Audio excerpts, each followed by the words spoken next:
Throughout the process, we'll be live on streaming this event on the internet.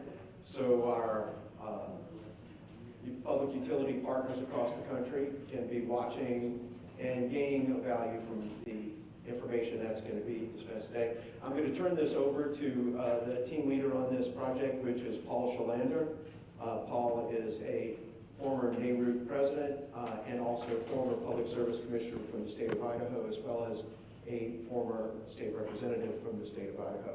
So without further ado, Paul, thank you very much, and you can go ahead and take over.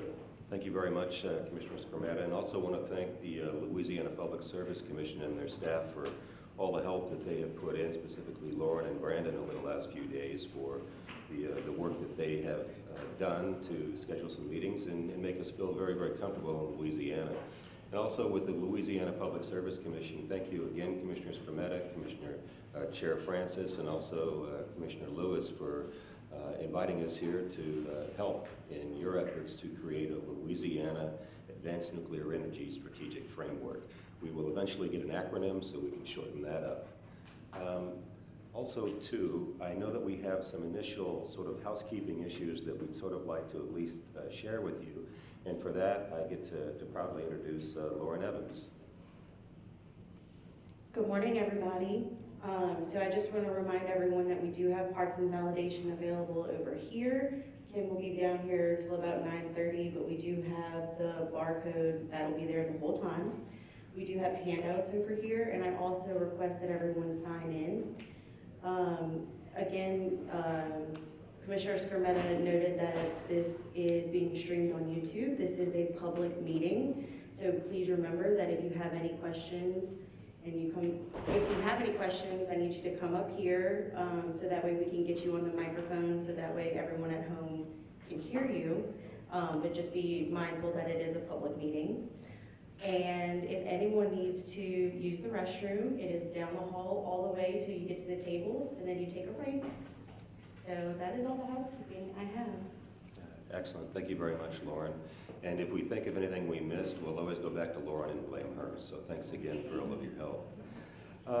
I can't start any meeting without at least rambling on deep and dark about myself and why I'm here. And if you did get a chance to see any of my preparatory notes coming in, it's like maybe 6 or 7 pages, but I want you to know that it's triple spaced in about 24-point font. So don't be frightened. As far as my background, I spent 20 years plus as a state utility regulator and 4 years as an administrator of the State Energy Office in my state of Idaho. And through that experience, it became very, very clear to me that finding a carbon-free or emissions-free baseload dispatchable resource 24/7 was going to be a key factor in addressing the growing concerns that impact the global competitive landscape. And I emphasize competitive landscape. As we look at business, industry, utilities, and that are state, local, and federal government leaders, we're all confronted with the need to address emissions concerns as they all chart a path forward. We're all in the same boat. And my general belief is that nuclear energy has to play a role in the solutions we deploy if we expect to integrate more intermittent renewable resources, move away from those carbon-laden resources, and expect to keep the lights on during this transition. So while everyone is very keenly aware of the issues that we're confronted with, the capacity building that needs to occur to prepare for this lags behind. And we're discovering almost daily the impacts that some of the aggressive approaches to the energy transition are having on reliability and resource adequacy. So this situation almost demands that stakeholders and other interested parties need to plot a path forward to explore how advanced nuclear can address those emissions concerns. And ultimately, point us in the right direction at the state, regional, and national level to ensure that we, in the U.S., lead in this new frontier of economic global competitiveness. I use the word frontier because it connects to an initiative that I was introduced to me by a longtime friend and colleague who happens to be to my left, Dr. Stephen Allmeyer, who you'll hear from later this morning. Dr. Allmeyer's vision through the Idaho National Lab, which is the nation's premier nuclear lab, was to help first mover states position themselves as leaders in low emissions development and deployment. The Frontiers Collaboration, as it's called, got its start in Wyoming, Alaska, Utah, and Idaho, where the efforts are engaging government agencies, regulators, corporations, utilities, tribal governments, private sector stakeholders, and academia. Now, the purpose of this collaboration is to help states leverage their strengths to prepare for energy-driven economic opportunities. I focus that because it's all about energy-driven economic development as it relates to advanced nuclear deployment as a focal point. Now, this effort recognizes that if states want to be leaders in this space, the capacity building in these states needs to happen now. A key component of this effort is to recognize that while nuclear energy is the driver, this collaboration must focus on solving real problems and creating economic value propositions. The Idaho National Lab strives to be an honest broker. We don't put that in quotes. We just call it, we want to be honest brokers. That's who we believe we are. Sort of agnostic to technology, but looking at how we can help bring solutions to the table. So it's not about pushing the technology of nuclear. And it also wants to really look at the roles for advanced nuclear for a variety of things, including bold grid opportunities. So why the name Frontiers? It refers to the new frontier of economic competition and opportunity opened by the desire for lower emissions. So how did we get here? Well, today we walked from the hotel. But the reason we're here is that through the Frontiers collaboration, we worked with the National Association of State Regulatory Utility Commissioners and the National Association of State Energy Officials to initiate a joint effort that's been financially supported by the Department of Energy. Now, this joint group is called the Advanced Nuclear State Collaborative, and it brings state regulators and energy officials together to advance the dialogue and hopefully move the dial on some of the capacity building that needs to occur in the states. Through this work with the National Associations, Commissioner Eric Skrmeta reached out to INL and the Nuclear Energy Institute to explore opportunities for Louisiana to be a leader in advanced nuclear energy development and deployment. So again, thank you very much, Commissioner Skrmeta, for your efforts. As far as why we're here today, through the efforts of the Frontiers collaboration, it was identified that one of the important first steps was to create a state-specific advanced nuclear energy strategic framework. This framework is seen as a path forward for the first mover states we've been working with to identify how advanced nuclear energy fits into and enhances their energy and economic landscape.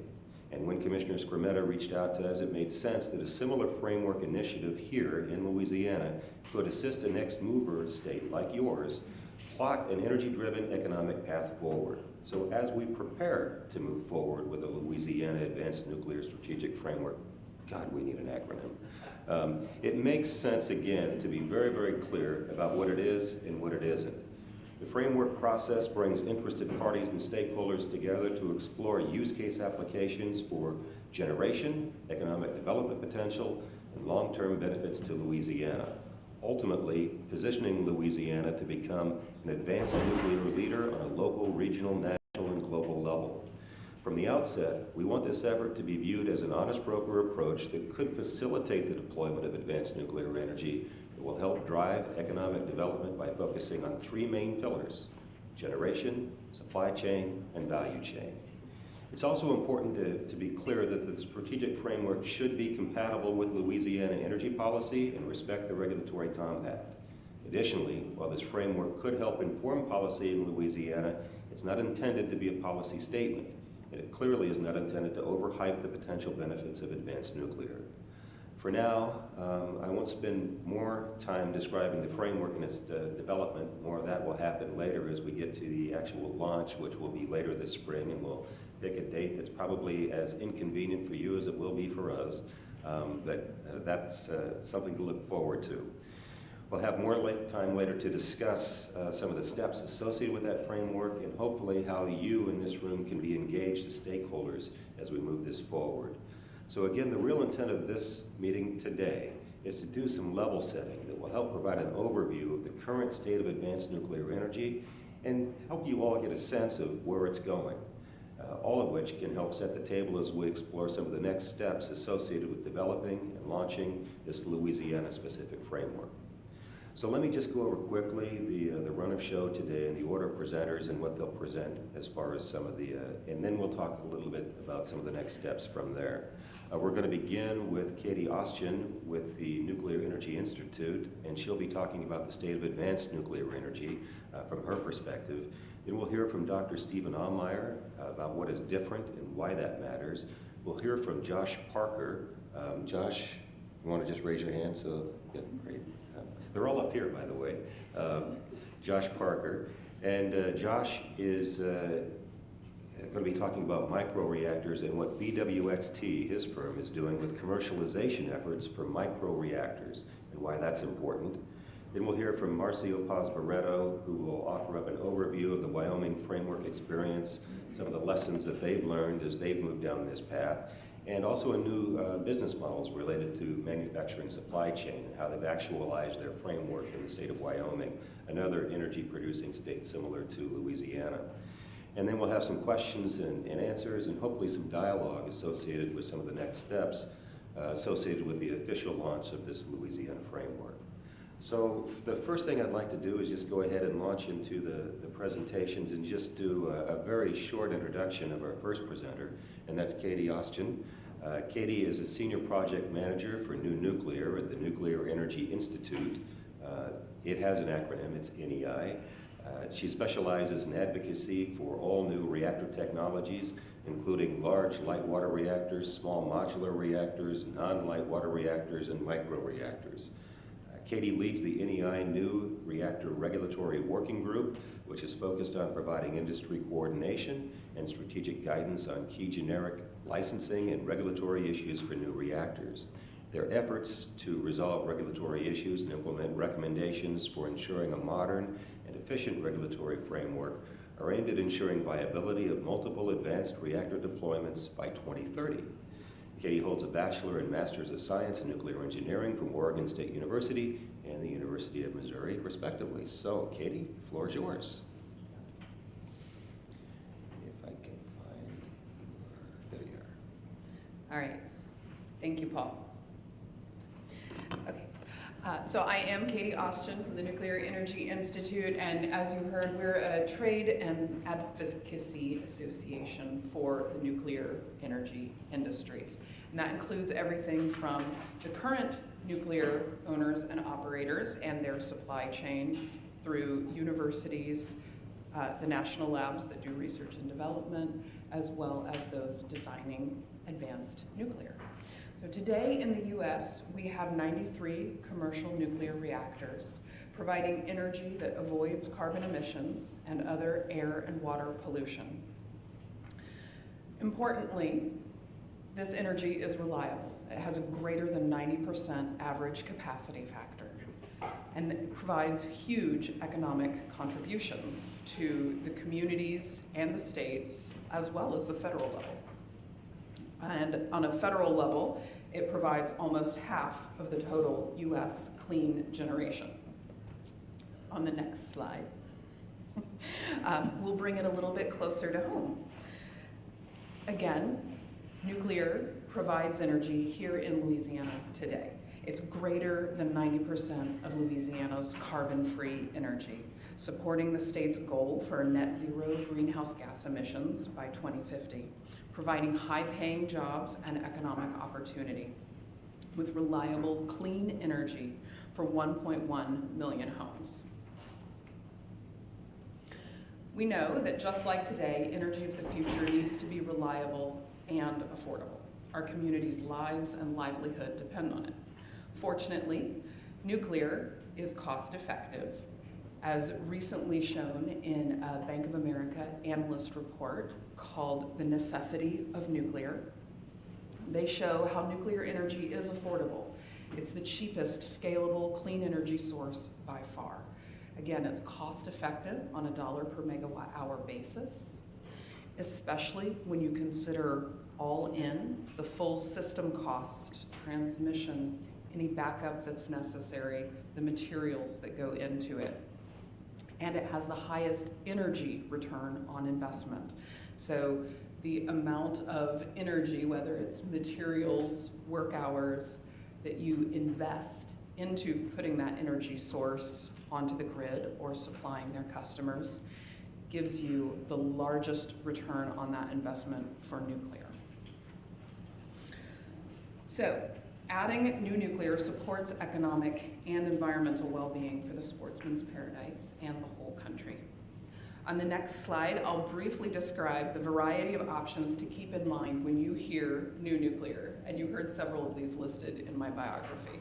So let's talk about what those types of advanced reactors are. There's a range of sizes and features that are being developed to meet the diverse market needs. Everything from microreactors, which often people have in mind less than 20 megawatts electric. Sometimes it could be up to 50 megawatts electric. Really, this is sized appropriately to provide that on-site energy, perhaps replacing diesel generators. It could be providing long-term energy, because again, one of the features of nuclear is its reliability and the ability to fuel it and then operate 24/7, 365 for long periods of time. The next category is light water small modular reactors. The reactors that we have operating today in the United States are light water reactors. So these are just a shrunk down version of that with some enhanced safety features, perhaps relying more on gravity or natural circulation. These are generally in the 300 or maybe 350 megawatt electric range.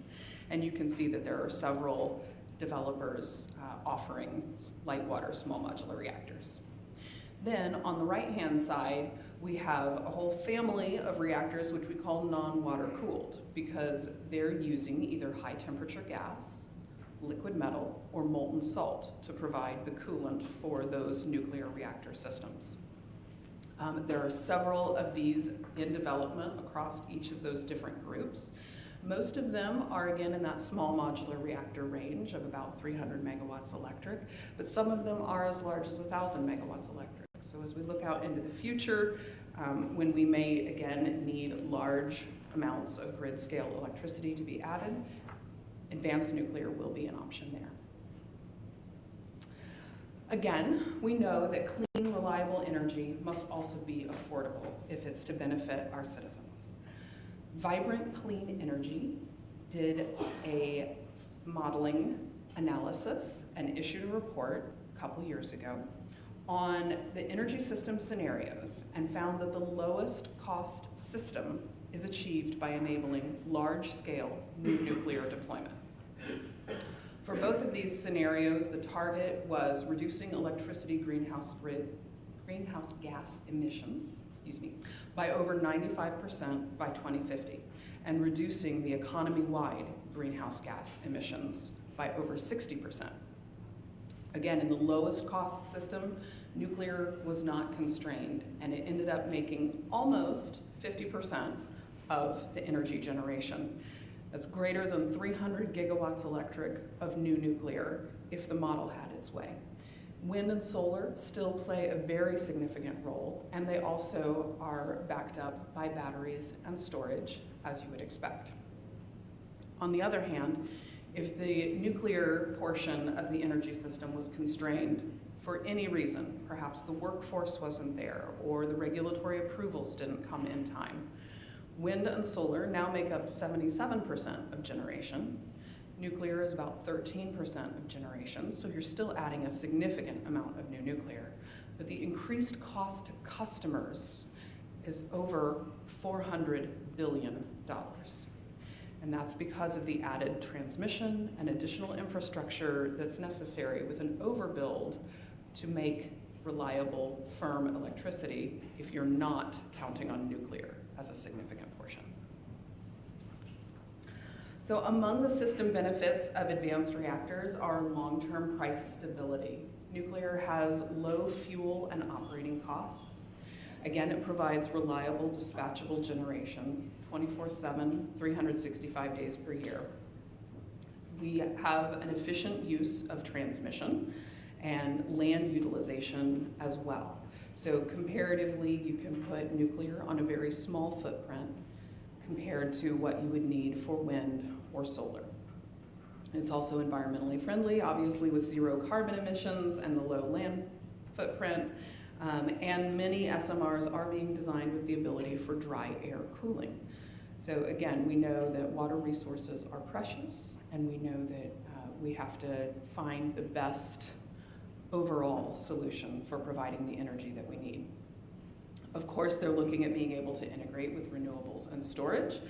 Some advanced reactors are pairing with heat storage so that the reactor can operate 24/7 as it wants to do, but when a lot of wind comes online or a lot of solar comes online, that energy from the nuclear plant can now be stored, and it's available when that wind or that solar then tapers off. And many designs are looking at black start capabilities and the ability to operate independent from the grid. This is important for some mission critical activities, whether that's healthcare or defense. And just like the current fleet, they're protected against natural phenomena, cyber threats, etc. So taking a closer look at the mid-size new nuclear offerings, often called SMRs, again, about 350 megawatts electric, these are sized to support heat and electricity needs of industry. They could also add incremental supply as fossil generation retires. And an organization called SMR Start published a study called Economics of Small Modular Reactors, showing that employment from SMRs could include 900 manufacturing and construction jobs on average over 4 years, 300 permanent positions during at least 60 years of expected plant operation. And this has a multiplier effect across the local economy and the rest of the state. These jobs are also very high paying on average compared to other energy sources, as well as compared to other salaries in the local activity. All this results in a huge economic boon for the state and local community. So plans are already underway across the United States. NEI surveyed its US utility members on their view for nuclear power's potential role in meeting their company's decarbonization goals. Currently, nuclear reactors are initially licensed for 40 years of operation. They can then request a license renewal for an additional 20 years. That gets them to 60 years. The vast majority of our current fleet has already requested to go to 60 years. As an outcome of this survey, more than 90% of the fleet expects to request a subsequent license renewal, or SLR, to gain another 20 years of operating ability, which would give them 80 years. So these are very long-term investments, long-term assets when we add them to our energy mix. Our current US utilities also said that they envision 100 gigawatts electric of new nuclear opportunity by the 2050s. So as they look at their customer base and their planning, they see significant opportunity. And if you translated that to small modular reactors, we didn't ask them exactly what size or what design they would pick, but if you translated that just as a rough figure to small modular reactors, it would be approximately 300 SMR scale plants. Now it's also important to note that NEI's utility members who are currently producing nuclear in the US today only produce half of all US electricity. So there are many other electricity providers out there across the US who are facing similar challenges and needing to plan for affordable, reliable, clean energy. For those interested in job retention or growth in the energy sector, there's good news. Nuclear provides as many or more jobs permanently on site as other energy sources. Again, they're the highest paid jobs on average. They're carbon-free, they run 24/7, and the benefits are concentrated in that local community because you need that staff on site. The value proposition for new nuclear extends to the entire energy system as well as the environment. So the Department of Energy issued a Pathways to Commercial Liftoff for Advanced Nuclear report, and this is one of their charts showing what are all the things that you might want as value within your net zero grid. And the dark green bars are things that clearly meet that opportunity. Lighter green is perhaps it could meet that opportunity, and the gray is to be determined. We maybe just don't know enough yet. As you can see, nuclear is clean, it's firm, it has low land use, it requires low transmission build out. We can take advantage of what we already have. The local benefits are concentrated, and it can provide additional applications. So those could be providing heat to industry, providing clean hydrogen, providing synthetic fuels, again, by using that heat process to enable that manufacturing or that industry. And this really gets to the hard to decarbonize energy sectors. There is, of course, strong federal support for advanced reactors, with the Department of Energy continuing to fund different designs as they develop and mature. The bipartisan infrastructure law provided secure funding for 2 of those demonstration projects, one going forward in the state of Wyoming with TerraPower and Pacificor, and that's looking at replacing a coal facility that is expected to retire. Then the second one is with Dow Chemical and X Energy as the nuclear reactor designer. And there, Dow is looking for reliable, secure, clean energy for their production processes. And that'll be in Seadrift, Texas. Then the Inflation Reduction Act was passed, and this was monumental legislation because it puts all carbon-free energy on the same playing field, with incentives such as either a production tax credit or an investment tax credit, both of which could be monetized, which allows public power and other non-investor-owned utilities to take advantage of these same tax credits. And they can pass those benefits on to their customers. It's really remarkable to note that if one were to choose the investment tax credit, which gives you 30% back on your investment, and you might build in an energy community, so a community that is transitioning away from fossil fuels, you'll get a 10% bonus. If you also use significantly US supply chain, you'll get another 10% bonus. That's a total of 50% back in tax credits on your investment. Also, I want to mention that a CHIPS Act was also passed, and that provides additional financial assistance to states, tribes, local governments, and universities as they plan for their energy future. Let's look at some state policies and regulations. You can see from this map that many states across the country are taking action to explore new nuclear in their future.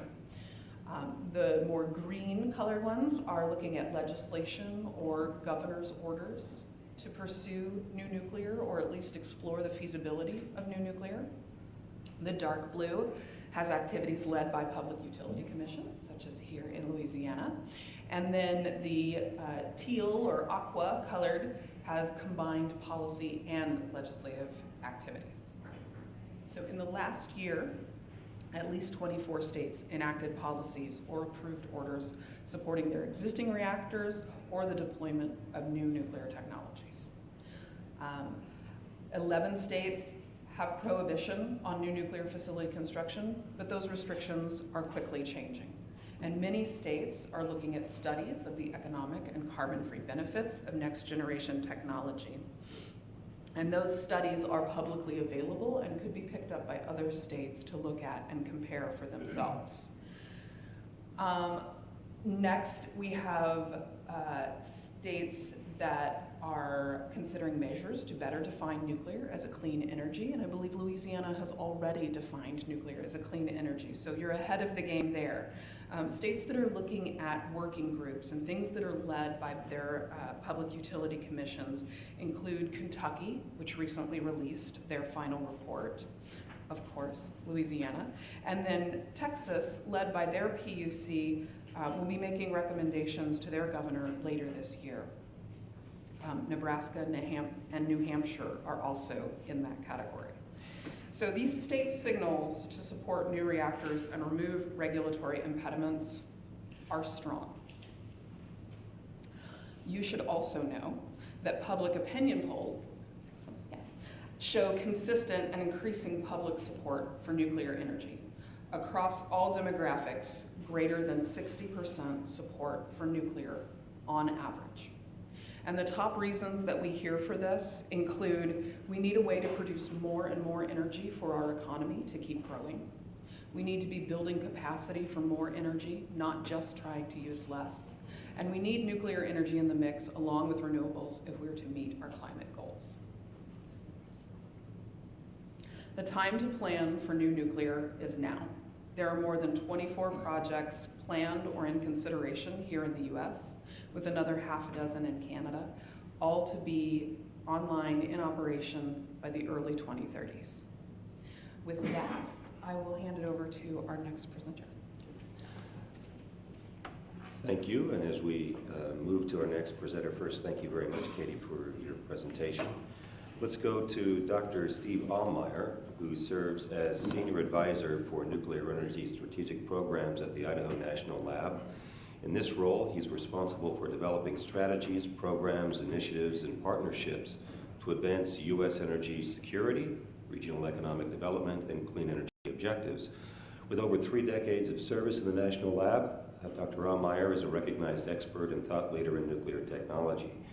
He was named to his current post in 2016 after serving for 6 years as Associate Lab Director for Energy and Environment and Director of the Center for Advanced Energy Studies at the lab, where he designed and led various strategic, technical, and business transformation and growth initiatives. Dr. Allmeyer holds a PhD in nuclear engineering from the University of Michigan and an MBA from the University of Chicago. Dr. Allmeyer. Well, thank you, Paul, and thank you, Commissioners Cometa and Lauren, both for the invitation and the hospitality, Paul, while we're here. And Paul, thank you for reminding me that I'm old. So, next, please. So where a little bit about the organization that I come from. So the Idaho National Laboratory is one of the 17 multi-program national labs in the complex. It's government-owned, contractor-operated. But that being said, I don't represent the DOE and other federal entities and some private companies fund the lab. The lab is the nation's lead nuclear energy lab. What's fascinating about that is, as we're 70 years into the nuclear energy industry around the world, the lab really has touched literally every part of that industry, as well as other applications of nuclear. The first include the first power plant, nuclear power plant, first mobile reactors, and we're going to talk a little bit about these small reactors. And oddly enough, being in the High Plains Desert of Idaho, the lab has hosted over 40,000 sailors that were trained as reactor operators over the years. So I'd like to think about the lab as always having been and will be on the frontier of nuclear energy. And I would invite anyone who's interested, if you're out in that area, definitely get a hold of us, and we'd love to show you pieces, parts of the lab. Lauren, next. So what I'd like to do is give you maybe some things to think about, a little different perspective as you're thinking about an advanced nuclear technology strategic framework that capitalizes on the technology for the purpose of economic development. Sort of look at the world through a little different lens than we have today. And what's the fundamental context of that lens? I think very importantly, it's looking at the landscape, as Paul mentioned, through an opportunity to lead in global manufacturing, not just directly associated with nuclear energy, but advanced manufacturing that's being driven by a need for low emission economic activity. And why is that? Is that being driven just solely from policy declarations? It's not. It's really being driven by investors. It's being driven by public sentiment and others. And we see that this theme of monetizing lower emissions, not zero emissions all the time, but definitely lower emissions in our economic activity, almost weekly and monthly in the press. Now, what collides directly with that is global competition. That drive for lower emission economic activity creates is going to create market displacements, and our competitors around the world definitely are looking to fill various market leadership niches. So I see this landscape of, and I would encourage you to look at this landscape of a drive toward lower emission economic activity and global competition as catalysts for both risk to markets for industrial products, steel, chemicals, plastics, food, services, any number of things, as well as global geopolitical competition. Next. And as Paul said, that's why we think of that context as a new frontier. It's a new frontier of economic opportunity and competition, but that's what opens up the opportunity to think about advanced nuclear energy in a different way. Look at the world through a different lens, and why is that? As Katie mentioned, we have a range of different technology options that are coming onto the playing field right now that offer the opportunity to think about how you more appropriately match the generation technology, whether it's generation of heat or electricity, to the market size and the application. And that's going to be then really very important through the development of the strategic framework to think about where are the opportunities beyond gigawatt scale generation, clean, zero emission generation. Very important to be able to articulate those opportunities with stakeholders, with industries, with the public, and help them look at the world through the lens of the 21st century, not the 20th century. That could also provide opportunities for innovation. I think the true innovation will happen beyond the technology innovation. There's opportunity for innovation in business models, and we've seen some of this, and we can talk a little bit about that in the non-nuclear space and how different energy sources are mated up with manufacturing. But now there's the opportunity to think about disruptive business models and regulatory models for advanced nuclear. So again, the message is technology innovation is one thing, but we think policy innovation and business innovation have to meet the technology innovation to be able to capture the full opportunity of the world in front of us. And that is a global economic frontier. So we'll keep this theme as we walk through the rest of the morning. Look for the global economic opportunity that's embedded in the regional opportunity, and certainly the state of Louisiana seems to be in a position to capture some of that. Lauren? Next. So, a little different view on something you already heard from with Katie in the past presentation, reactor types. So she talked about different technology types, the advanced reactors that are non-light water reactors, different sizes and such. So let's talk a little bit about why that's so important, just in a fundamental sense. Let's think about sizing and the appropriate sizes for these different markets that need zero or low emission energy in a very steady way. So the world we all know, that many of you, most of you are very familiar with, existing large scale reactors are all light water reactors. Very large systems, of course. Each of those construction projects are massive, multi-billion-dollar construction projects. Very complicated, a lot of steel, a lot of concrete in the ground. Interesting what kind of application space you have in those. Of course, grid scale electricity, but you're also starting to see demonstration projects of using some of the heat in industrial processes. and in some parts of the world, even the waste heat in district heating. Very large footprints on the reactors, of course. These are, again, construction projects, not manufacturing projects. Next.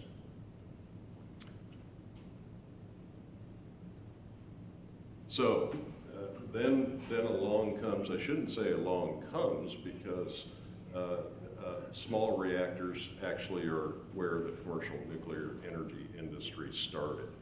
But folks then started thinking about this size appropriateness, both for grid scale energy production, but also how as a way to make advanced nuclear a little more investable, if you will. So as you well know, the notion is modularize the system and then incrementally add units as you need them. And that, of course, opens up, just sizing, opens up all kinds of different opportunities, but also offers some very nice operational features. All of these reactors that are being designed, and the one that does have a design certification, have advanced passive safety features and other features that make those very intriguing. None of those in this country are deployed yet. I will point out just recently in the press, China has just finished the containment building for one of their sites to host small modular reactors. So they're moving very quickly down that road. Where can you apply these? What applications might be of interest besides the grid scale applications in various industries? Smaller communities, for example, communities that you might find in Alaska that don't have access to larger grids, or communities that want to incrementally grow their electrical production capacity. And you do see those around the world. My opinion is you will see these deployed in various parts of the world in the near time frame. Next slide. Now, microreactors. This is the third category, last category of reactor that I encourage you to take a look at as you consider your framework. I think it's fascinating. Microreactors are fascinating because of the technology attributes that are associated with those. They can be high temperature reactors, and my colleague Josh Parker from BWXT will talk to you a little bit about their reactor that's being developed. But what's very interesting is the realm of opportunities this opens up for industrial applications, for zero emission energy input into all kinds of markets where nuclear energy simply didn't touch in the past, through heat and power. And that's what makes this very interesting. Very small, so the footprint on these could be an acre, probably more like 5 acres. That's again at the fence line.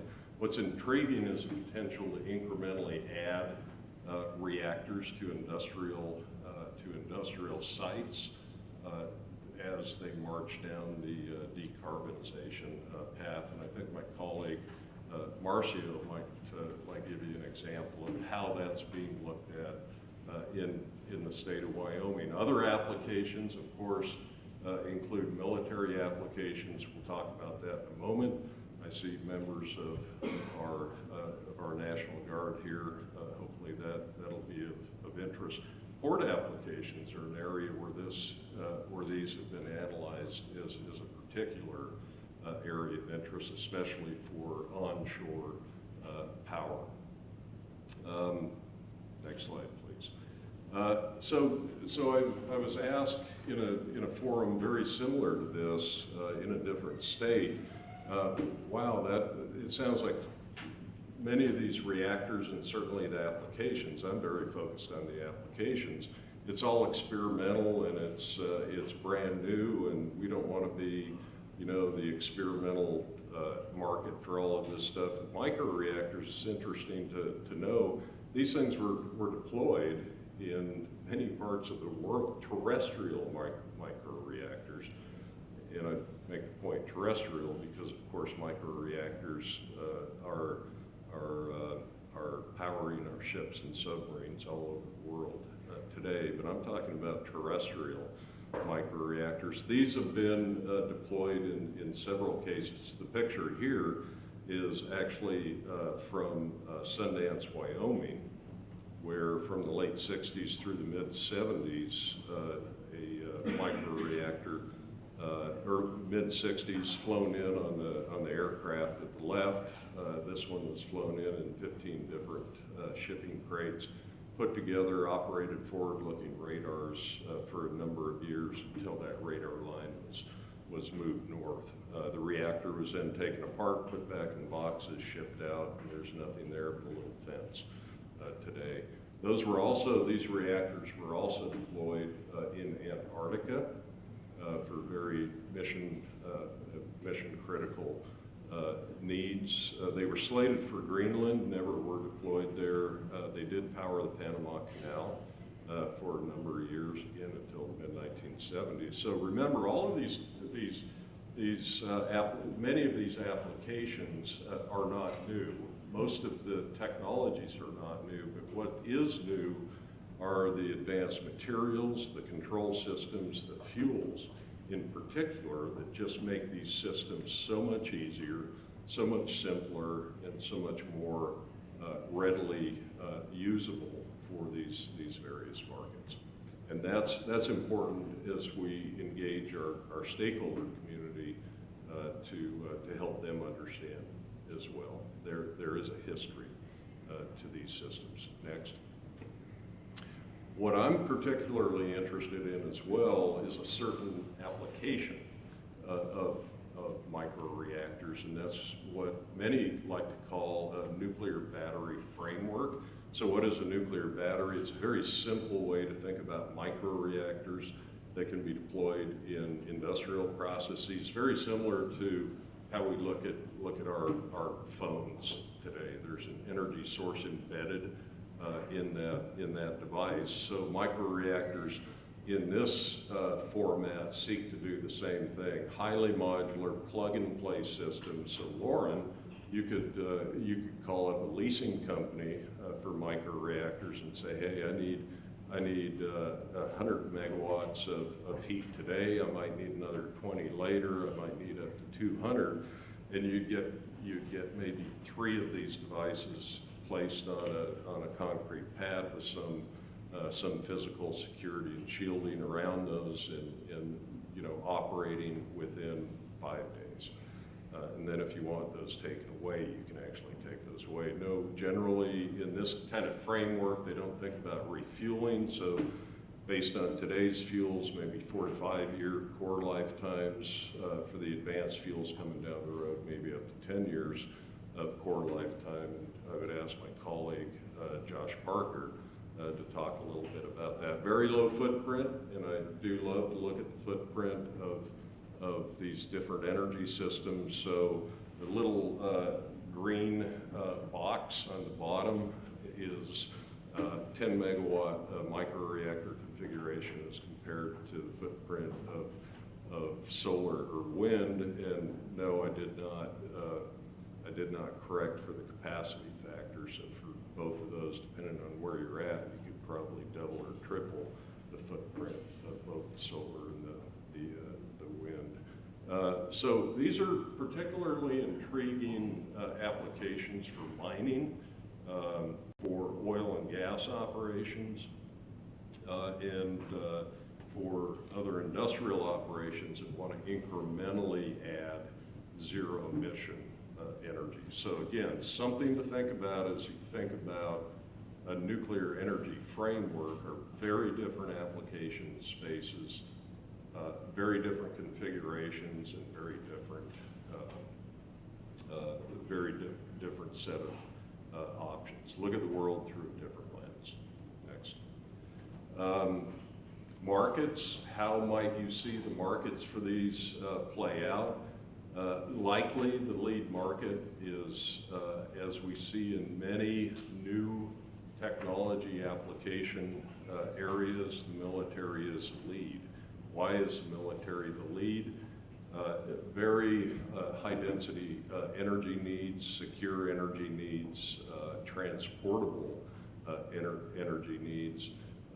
And you might say, well, Steve, is the military adopting that? Actually, the military, what I think is most interesting reactor project right now is called Project Pele, and it's a DoD-funded microreactor that Josh's company is building. It'll be demonstrated out at the Idaho National Lab in the next year and a half, 2 years. So that's a fascinating piece of reality that's coming at us right now. As supply chains for those sorts of systems get built up, what might you see? Costs start to come down, of course. Microgrid applications in remote communities in Alaska, in Canada. Companies have already announced agreements in several locations to put these things in Canada. Mining applications are particularly interesting. I didn't know this until recently. About 4% of all of the energy consumed in the world is tied up in the mining industry. Shipping and port applications is probably right there with these applications in next tier markets. And I connect these green lines amongst remote communities, mining, and military applications because folks in the military have expressed interest in sharing energy resources where practical with local industry and communities in remote areas where it makes sense. And then what I call third tier markets that you'll see develop, lower 48 markets, data centers are top of the list there, desal plants, modular chemical plants. Next. How are we in time?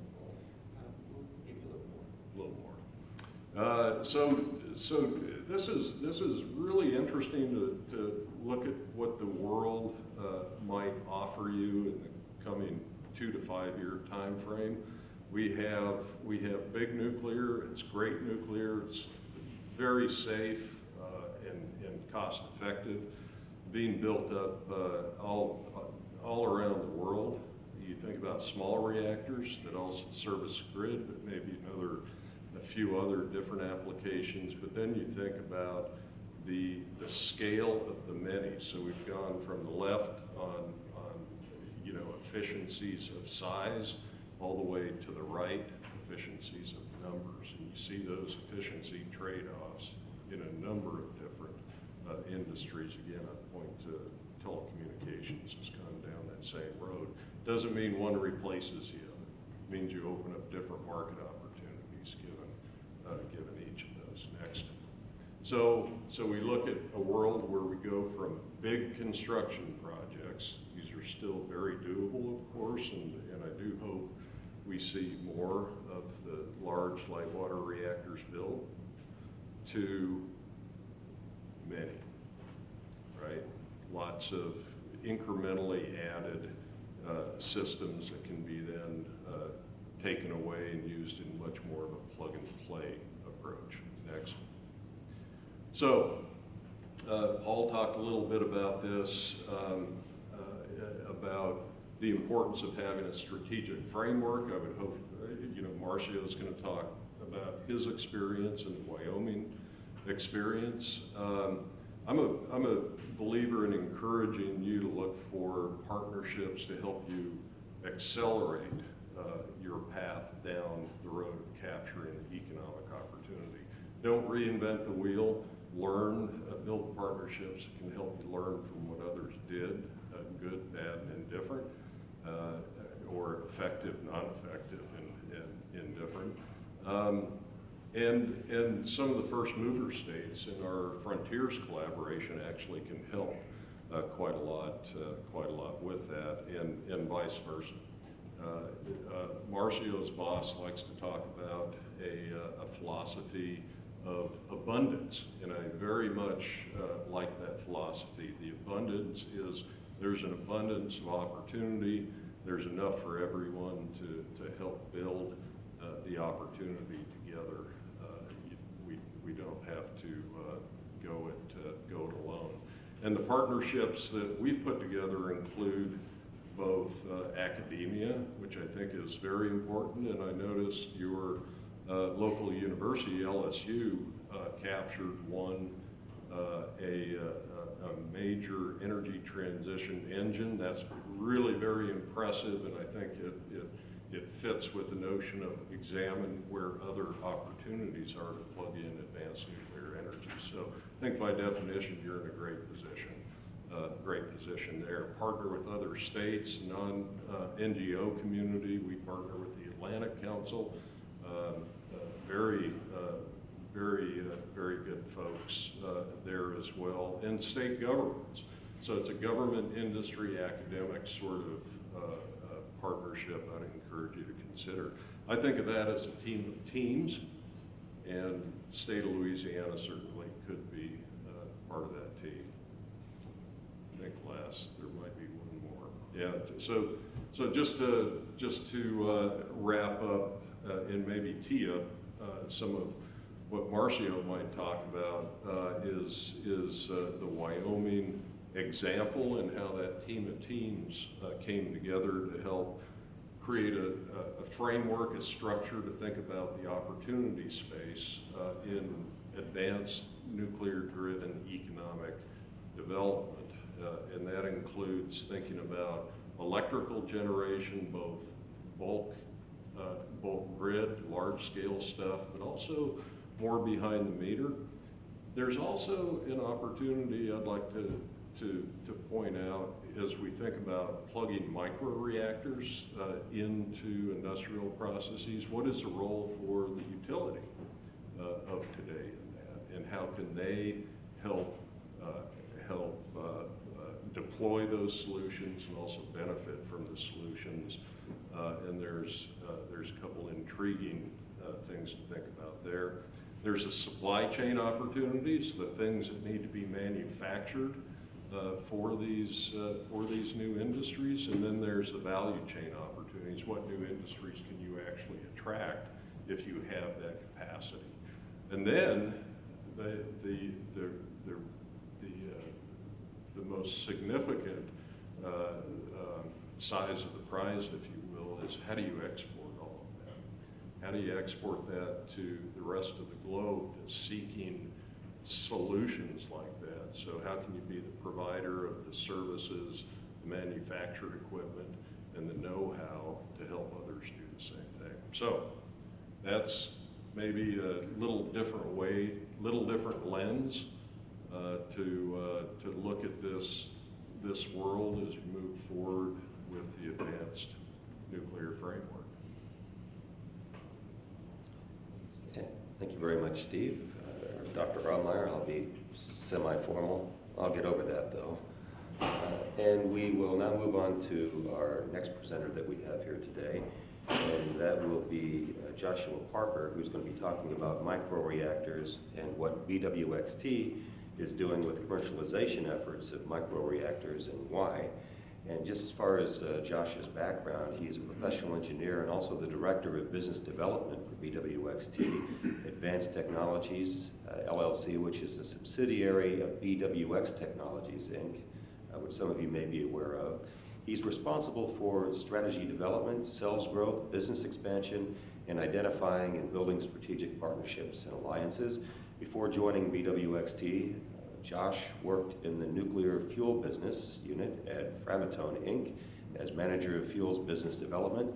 He has also held roles as R&D project manager, commercial fuel supply project manager, and core design engineer.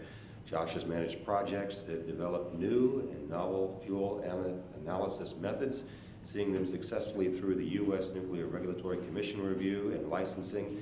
He also has experience with both boiling water reactor and pressurized water reactor fuel technology.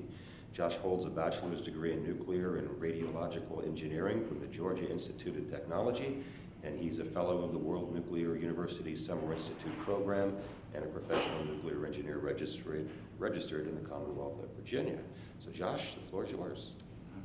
Paul, thank you very much. To the Commission, thank you for having us today. For our host yesterday, thank you for the Louisiana hospitality and the good food we've had so far. It's been a pleasure to be here. So, next slide, I'll talk a little bit about who BWXT is. We often take the form of our major customer, and sometimes we run silent and run deep. Nobody knows about us often when I go out into industry. We'll talk a little bit about the company history, but often I hear nobody builds reactors anymore. And that's just not true in the United States. BWXT makes the reactors for the subs and the aircraft carriers. We make 2 to 3 reactors a year. In our history, since the early 1950s, we have made over 400 reactors as of the end of last year. And you say, well, those are defense reactors. That's not also true. We also were in the commercial nuclear business for a long time. Your utility Entergy still operates one of our reactors actually in Arkansas. So we've been around for a very long time. We have a large workforce. We still maintain a very heavy industrial footprint. We say, oh, the U.S. can't make these reactors. That's also not true. We still have 3 million square feet of manufacturing in the United States and 5 facilities that BWXT has. Where often we joke, we make big round heavy things that go in nuclear plants. We also have a very big footprint in Canada as well. We support over half of the Canadian nuclear fleet from our facilities up there, where we have another additional 1 million square feet of manufacturing. And that is still in Cambridge, Ontario, is still the largest nuclear grade clean room in North America, capable of making the large vessels and components that Steve mentioned for the gigawatt scale reactors. So we still participate there. We're in the management and operation of 12 sites, as well as environmental cleanup. We also support universities as well as the Department of Energy through fuel supply for the national labs, test reactors, as well as universities as well. Next slide. You may have known us by our previous name. We're actually the remaining corporation from Babcock and Wilcox. So many boilers throughout the history of the United States for well over 150 years came from that. So our origins trace back to the 1850s. The joke is BWXT did not make, or Babcock and Wilcox did not make the first water tube boiler, they just made the safest. So before the 1850s, if you took a train ride, you had about a 1 in 12 chance that the engine would blow up. That's not a good thing. So safety was a prerogative, and that quickly leveraged in the late 1800s, where we got into the U.S. Navy. And so we very quickly were embedded in the boilers for the U.S. fleet. Everybody who might be a student of history may know that Teddy Roosevelt sent what he called the Great White Fleet around the world. Those steamed around the world on Babcock and Wilcox boilers.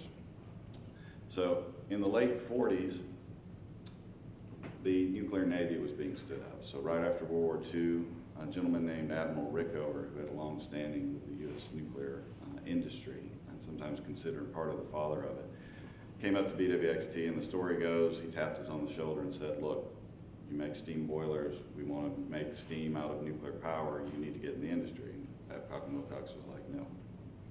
Said, came again, asked, and they said no.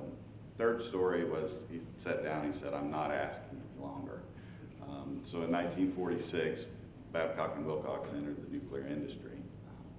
By 1956, we had built the components for the first nuclear-powered submarine, as well as the first commercial nuclear reactor in the United States with Shippingport, had BWXT components. So our long history goes back well over almost 70 years here. And you say, well, what's this contractor doing today? Well, about 7 years ago, our company looked forward and said, we have this wealth of nuclear history, and how do we leverage it for the energy transition that we've already been mentioning today to assist? We make reactors in factories. We ship them as integrated components to our main customer. What do we do that? So we started with a group of 35 engineers that we called Advanced Technologies. Today, we're over 320 and continue to grow. And we have 2 reactors that Advanced Technologies is now building today as part of that growth in the company. And we're seeing the demand from the industry, like Steve says, of the energy transition coming and the need to find alternate sources not just for low emissions, but for reliability, resiliency, the ability to expand industrial operations, and I'll talk a little bit more about that as we go along. Next slide. One more. So advanced technologies, like I said, we are the growth arm of the company where we're looking at new technologies and where we can apply it. So if you go to the left, I'll just mention it, we're actually building a reactor for DARPA and NASA called a nuclear thermal propulsion rocket. It is a nuclear rocket that will take you to Mars in about half the time a chemically gravitational assisted rocket will. So everybody remembers the movie The Martian, and remember Matt Damon stuck on Mars and the spacecraft couldn't turn around until it came to Earth and went back. If he had a nuclear thermal rocket, that spacecraft could have spun around and went back to Mars. It allows for an abort and a mission, which is very interesting and large capability. And Steve mentioned this. None of this technology is new. In the 1960s and early 1970s, we tested this technology.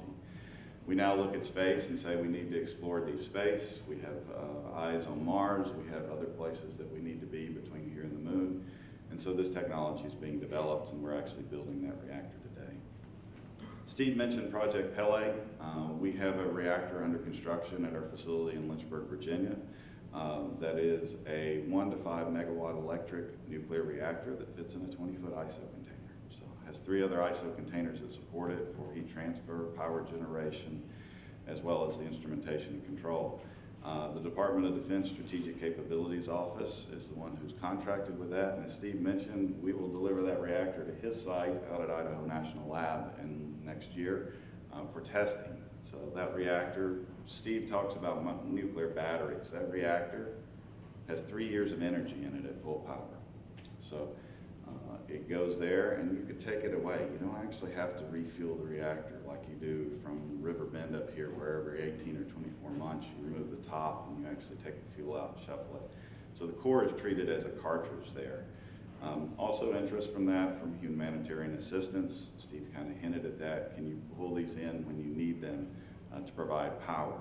The reactor is meant to be set up in 3 days and torn down in 7.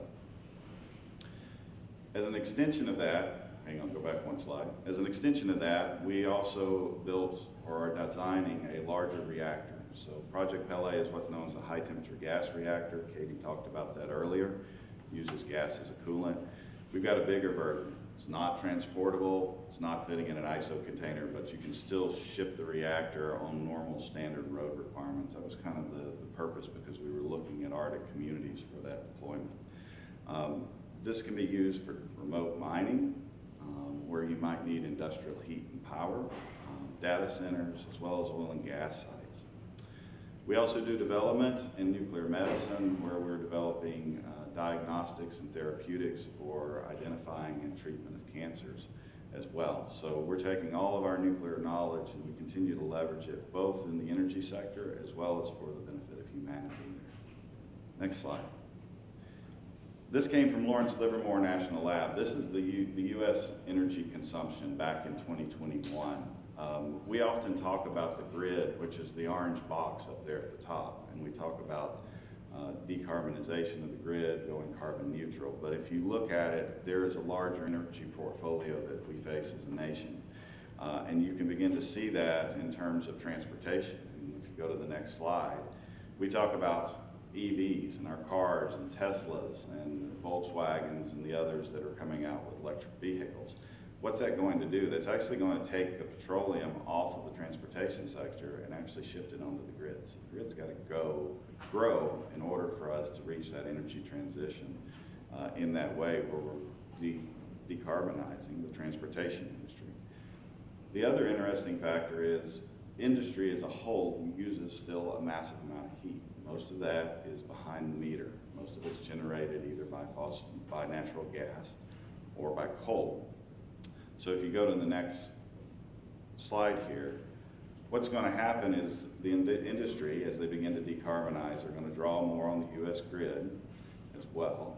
But what is also going to happen is they're going to need to replace those sources of heat that come from either coal or natural gas. And so we're looking at it as nuclear being an option. Like I mentioned, most of these are already behind the meter generations where they're just making heat. And high temperature gas reactors in particular are a perfect source of heat that can couple to an industrial process. So BWXT's larger reactor, which we call BWXT Advanced Nuclear Reactor, on Project Pele, is the reactor that we're looking forward to partnering with industry to bring it on to be an industrial heat source and also supply some electricity in remote places as well. Next slide. So this is our reactor. It's 50 megawatts thermal. It is scalable to site needs. As Steve already mentioned, you can incrementally provision it. So you don't have to immediately take off your coal or natural gas plant. You can transition over time by deploying one of these reactors and make another investment, deploy another one later. And you can slowly transition, and it's not an all or nothing, and it's also, you avoid the risk of just choosing one technology while you can operate in tandem. As I mentioned, it's flexible power conversion. We can do heat, electricity, or cogeneration. It's a well-known technology of high-temperature gas reactors. Steve and I have this running joke. I have a book from 1956 on my office desk, and it says every reactor that we've built in this world to that date. That's 14 years after Fermi sustained a sustained critical reaction up in Chicago. So the nuclear industry couldn't legally drink, drive, vote, or go to war. And yet we had designed a book this thick of reactors and actually operated them. High temperature gas reactors were demonstrated back in those days, as well as the other technologies that Katie talked about in terms of molten salt, light water reactor, liquid metal cooled, and all of those as well. Steve mentioned to me to talk about the fuel cycle. So this is a cartridge core, much like Steve calls them nuclear batteries.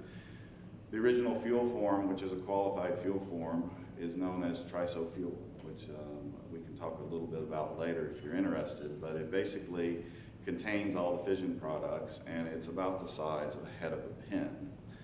And it's a fuel form that has 3 layers that encapsulate the uranium inside of it. We make it into a right cylinder that has about 15,000 of them, so it just kind of looks like a pellet in the end. You load that into the core, and that gives you 5 years of energy security and what's viewed as a white vessel back up there. So in 5 years, you take that white vessel away, you let it cool, you put it in an interim storage until the U.S. government comes up with a long-term storage plan for fuel, you replace it, and you keep moving. Nice thing about small reactors, 50 megawatts, it's passive and inherently safe. Steve mentioned, and Katie mentioned, both air cooling of reactors. You can air cool these types of reactors. Project Pele, I mentioned, has 4 Connex boxes. Our larger Banner reactor has 5 modules. The idea being this is a factory fabricated, skid mounted type system. So minimal civil works, you still have to have those, but most of the system is integrated into the factory where it can be cold tested before even shipping to site. Next slide, please. So the development work that BWXT is doing is coming through funding. Katie mentioned a number of reactors that are getting funding through the Department of Energy. BWXT is part of those. We're in the Advanced Reactor Demonstration Program, where we have a $111 million award for technology development. We're actually already looking at fuel form version 2 for this reactor that would theoretically have a 10-year core life on the battery and not the 5-year that we have today.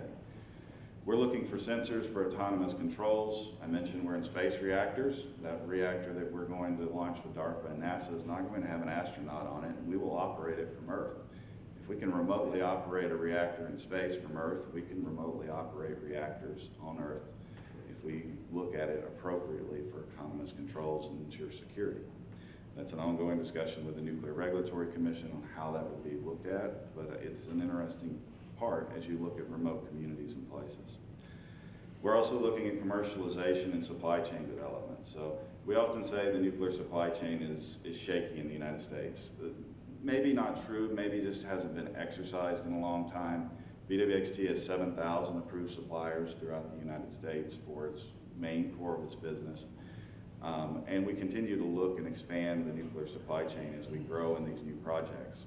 We also have a project with the Wyoming Energy Authority.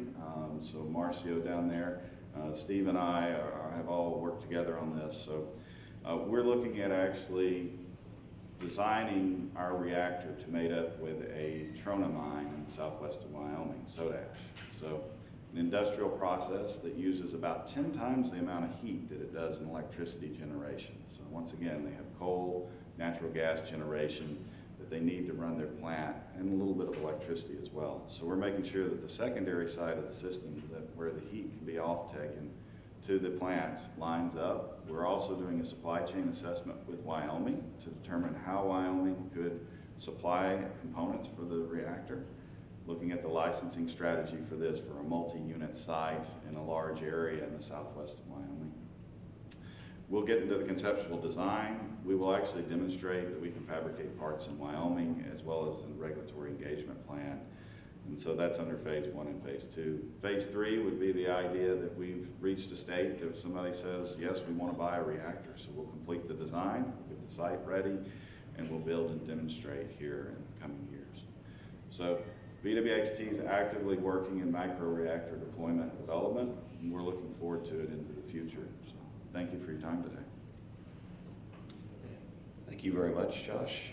Let's move to our final presenter, and I appreciate your patience, and please, as you need to use the facilities, please do as you've done. Stand up, exit, and please return. Appreciate that. Now moving on to the final presenter, I want to introduce to you Marcio Paz Barreto. Marcio brings a unique accent to the table. He's from Brazil, so pick on him all you want.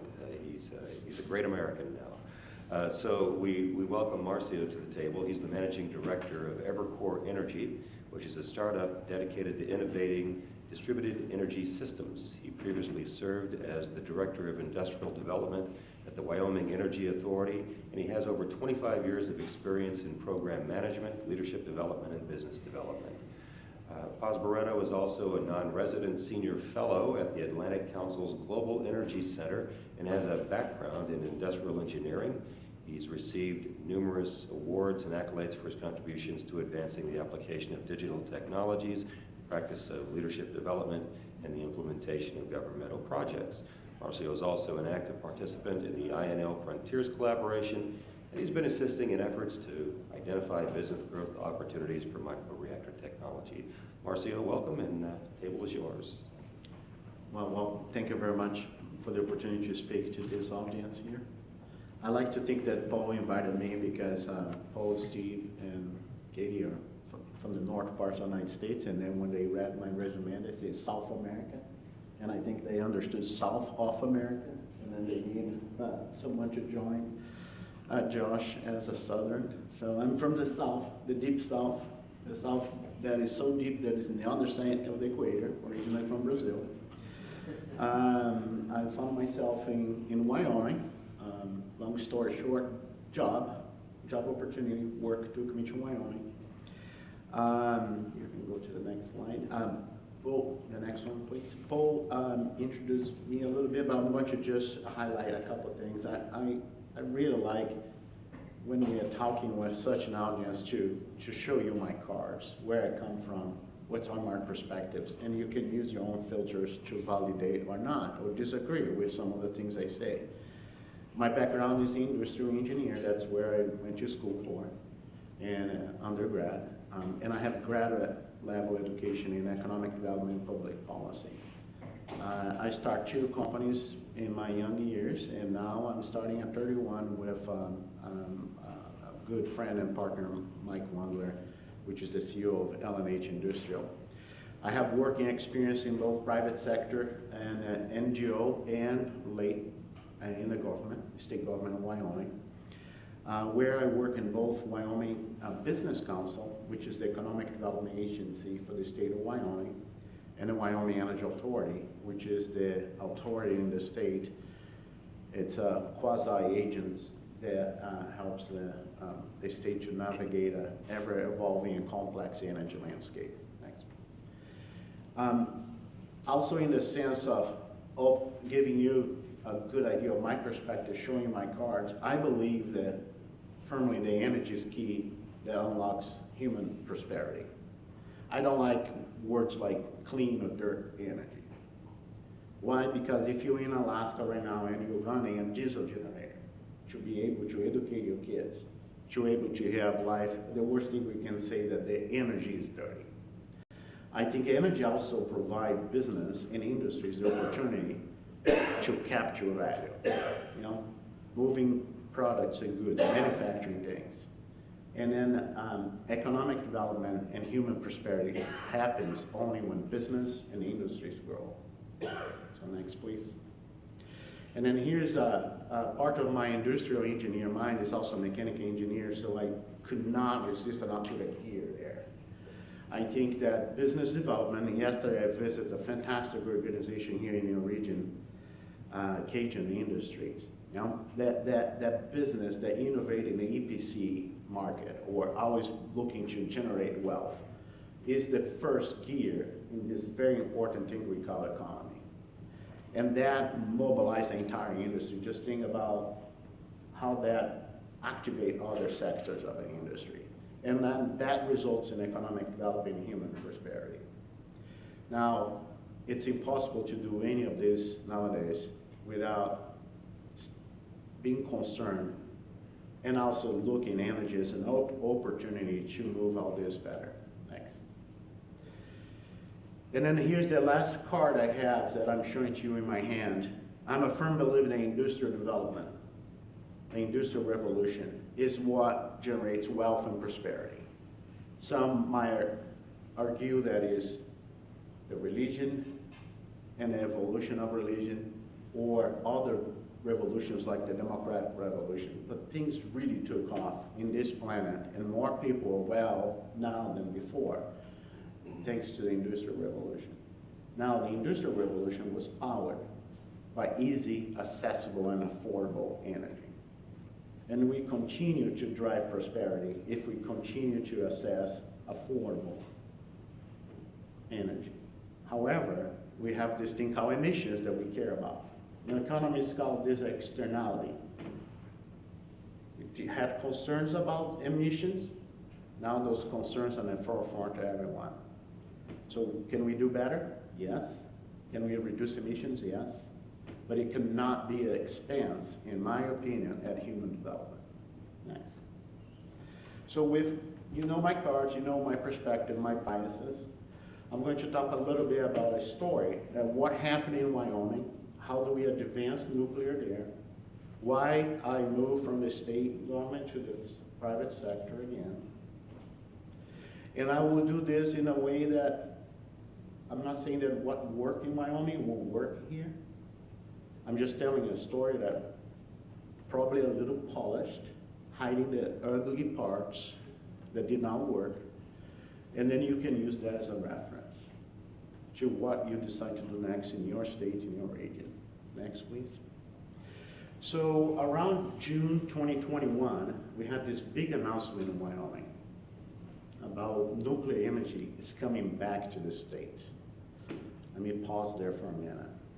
Wyoming has a strong heritage in energy, an all of above energy strategy that is never went out of fashion.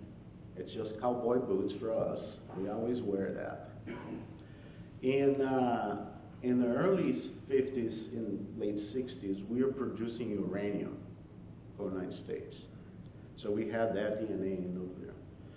And then in the mid 60s, we demonstrated a PM1, a small mobile reactor that flew in 16 containers to South Dakota, got moved to the top of a mountain in Wyoming to power United States Air Force radar station.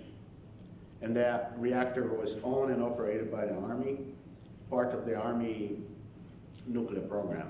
So we had that history behind us in nuclear. In 2021, Natrium, which is a reactor produced by TerraPower, the Department of Energy, and our state government decided that Wyoming will be a good place to demonstrate this reactor. At the time, we have 4 communities being considered to host the reactor, the Natrium reactor. And after a series of engagements, one community, the community of Cameron, was chosen to host that reactor. There was more than 4 communities interested in hosting. We are not seeing, not in my backyard, We are saying, hey, this could create jobs, this could create opportunities. I would like to have this reactor in my backyard.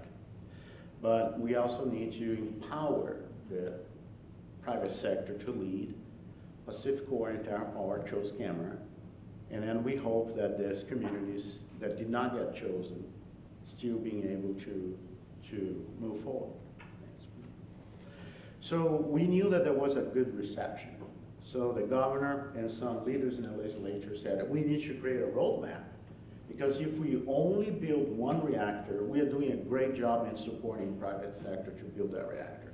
But we will be missing opportunities. What more can we do to harvest more elements of this nuclear energy economy?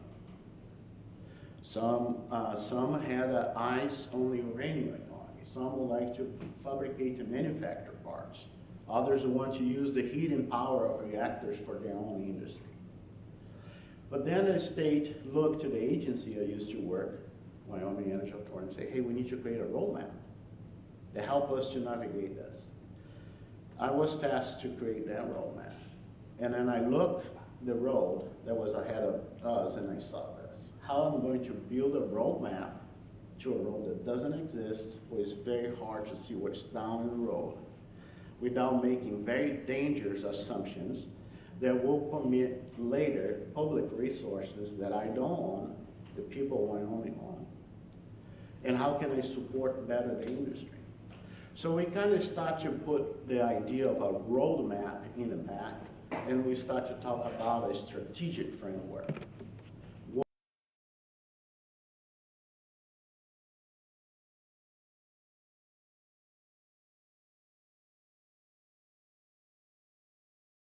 Next, please. So you notice in this slide that framework now is ahead of roadmap. Maybe we can one day have the roadmap when we look at the road and we navigate it. You know, everyone says that hindsight is 20/20. So what we did, more important than what we did, maybe is how we did it. We started in the left part there's a little ball that represents engaging the industry.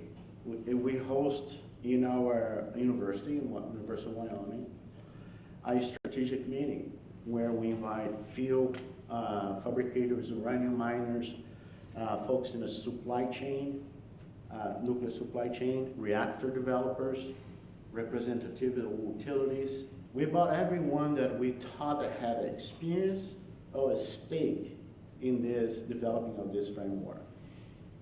We literally opened a can of worms there. And then try without our own bias, understand what are the full possibilities that exist in that industry. And then we got some technical advice and support from people like Steve Almeyer and Paul Schelander and say, hey, we open the horizon. Let's start close a little bit this in the things that we have a competitive advantage, in the things that have white spaces or opportunities for the state. And then we develop with that information a strategic framework. But the Wyoming Energy Authority could not implement the strategic framework by itself. So what we did, we looked for the others in the industry and in the state government that will help us to implement that framework. And it was challenging. I remember many hours calling Paul of the night. I was like, I need to understand a little bit more how utility commissioners think, because they're making these comments, or these agencies, and et cetera. And then we did what we call like this, working the framework together. And then we create a better version with those inputs. But if we came with just ideas, without a draft, without a structure, those feedback sections, those conversations will be less productive. But they were very productive. Challenging but productive. And then we finally launched the strategic framework, which create action plans and work groups and work streams with participation with different agencies. Nice. So what is in that framework? One, it was clarifying which road you're driving. What is your swim lane, if you will? And then we identified that there were opportunities for grid-scale reactors. reactors that will produce energy in quantities of amounts that would justify a large capital investment like a TerraPower project. We also identified that fabricators and manufacturers and EPC companies and other companies in Wyoming that grew serving coal, natural gas, and oil, they knew how to weld a pipe, they knew how to build a concrete structure. They need to understand how they do that in a new industry. So we had an entire part of the framework dedicated to supply chain. And last but not least, the part that excites me the most was the value chain. So I'm going to pause here for a minute. This is about using nuclear energy to become more competitive in an ever-changing landscape. So remember, I mentioned that I don't like to talk about dirt or clean energy. I'm just going to talk about competition. Okay, we have this very important mineral in Wyoming called trona. Very lucky to have that resource under the ground. Our trona is lower cost, higher quality, and lower emission, because some people care about that emission, than the competitive trona, which is Chinese synthetic trona. But these trona miners, they know that China is building, or promising to build, close to 100 new reactors to put in the grid. So it is the concern that the trona miners and the chemical manufacturing industry have. If they have more affordable energy, they can refine the synthetic trona more and beat us in quality.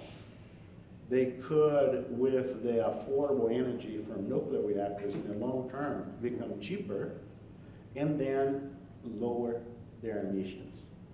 Now we are talking about competition. They can have a better product. So we also create that part of the framework that later led to more collaboration with Idaho National Lab, with POE, and then led to the agreement with BWXT. We'll talk later. So to just not be too much of a bigger example without tangible examples here.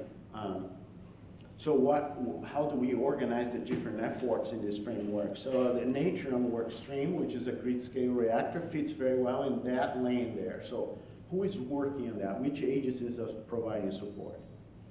Then we got engaged in the NACEO-NARUC collaborative. Okay, so that in the initial parts of the conversation make more sense that will be in the folks that work in the generation. Then we start to develop other initiatives and work groups under supply chain and value chain. Next. Those lanes allow people to understand what they're working on, how they can complement each other and not compete. So Poe and Steve came to the state to talk with the Wyoming Rural Electric Association in their annual meeting. And they expressed the desire to create a small utilities work stream to understand better the nuclear landscape. We start to talk about fuel under the supply chain. Materials, parts, and services work stream work group was created. And then we funded a project with BWXT to find those user cases that could leverage heat and power. So it's a structure that liberates people to understand what they're doing, what they're focusing on, and how can they collaborate. Next. So I like to think that that has some effect. We have 2 nuclear projects in Wyoming. One was already announced before we created the framework, was the Natrium, and then the second one was the BWXT. And then I think that you start to attract other potential players, start to attract more investment, and our colleagues even here from the Nuclear Energy Institute put that little blob there in the news. It's just us, Wyoming's become the hub of next generation nuclear. So that is a little bit about what I bring to the table, what are my bias, what I work on in Wyoming. And then another tangible example is this startup we just started. Next. I think one more. Yes, thank you. So we are a startup that was founded from L&H Industrial. So L&H Industrial produced the largest machines on earth. So think about a coal truck. You saw in some of my colleagues' presentation those big coal trucks. We built those baskets. We fixed those trucks and drag lines and all this. So we like to think we build the largest machines on earth, and we'll power the largest machines on earth with the smallest reactors. So that is what this startup is about. Part of the work we did with the state motivated me to go back to the private sector. And then the space we're exploring is the space of energy or heat as a service, to build up what some of my colleagues just described. We're excited about that. We have a partnership with BWXT, with the Whole National Lab, and we are ready to innovate and then see what are the opportunities. I don't think we will be creating this firm if there was not also that framework that help us to see a little bit more in that road that we talk about. Okay? So we will innovate energy for industrial. Now, some of my colleagues mentioned the connection between nuclear and the Navy. And it even went back a little bit. Joshua Parker mentioned about the original Babcock Wilcox creating the pressure vessels, the boilers for the coal-powered Navy at the time. Then and remember, before the coal-powered Navy, we had a wind-powered Navy. Wind was not working well. Why wind was not working well? Because you need armor. So coal was the solution. What happened after the coal-powered Navy? The diesel-powered Navy. Why? Because Winston Churchill and others saw that the opportunity to have a fast Navy, a very heavy armor Navy, could not be fast, so a diesel Navy. What happened after the diesel Navy? Have a nuclear Navy. Why? Because it's always the focus on the mission. So in this company called Evercore Energy, we focus on the mission of our clients, not in the energy type, in the mission. And we believe that nuclear has very interesting applications for different missions. Now I'll go to close with this. The United States entered World War II with 3 aircraft carriers, ended with 29.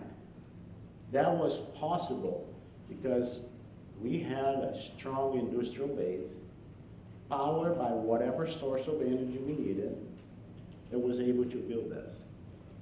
Nowadays, China has 23.2 million tons of shipyard capabilities. The United States has 100,000 tons. That is 230 times less. I will let this sink, 230 times less. So China does not have a blue water navy like we have, but they could. So this is not just about economic prosperity. This is not just about industrial development and economic development, business development. This is also about using energy to unlock industrial growth that allow things like 23 million tons of shipyard capability, because without energy, you cannot do it. And this is my last comment. You cannot build a wind turbine with the electricity produced by a wind turbine. Thank you very much. Okay, I think the next step then is to, one, thank everybody for being here again, and I think we have an opportunity for questions. Lauren, is there a format you'd like as far as questions? Because I know we have some streaming capabilities and it would be necessary for people to be able to hear the questions. I think that if anyone has questions, they can come one at a time up here. That way we can capture the audio and we'll be able to have it on the YouTube streaming. So Great, great. And we encourage you not to be bashful. In fact, we encourage you to be strident enough to actually walk up here and sit down at that chair. You will not be sworn in, for those of you who have been here before, so you don't have to worry about cross-examination. So hopefully there are a few questions that you might have for some of these individuals who help set up this level setting opportunity. You want coffee? No, you can't. You can go, yeah. Come right back.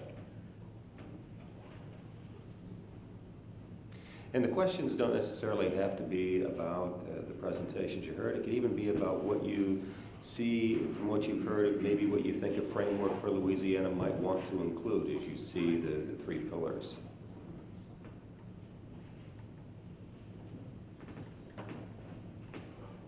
You have a question, great. When the questions come from the panel, you know you're struggling to get people to come to the mic. Commissioner Francis. The last presentation, why did you go to Wyoming? Why started Wyoming? Why did you start Wyoming? So I used to work in a financial market. I worked for a company called Bounty. It was the largest public trade company in the world at the time. I'm sorry, the oldest public trade company in the world. And then September 11 happened. And I decided to take a break, spend time hunting, fishing, Wyoming, stay there. Okay, good. All right. We got good hunting and fishing here. Thank you very much. Our food's a lot better. We discovered that over the last 2 days, yes, absolutely.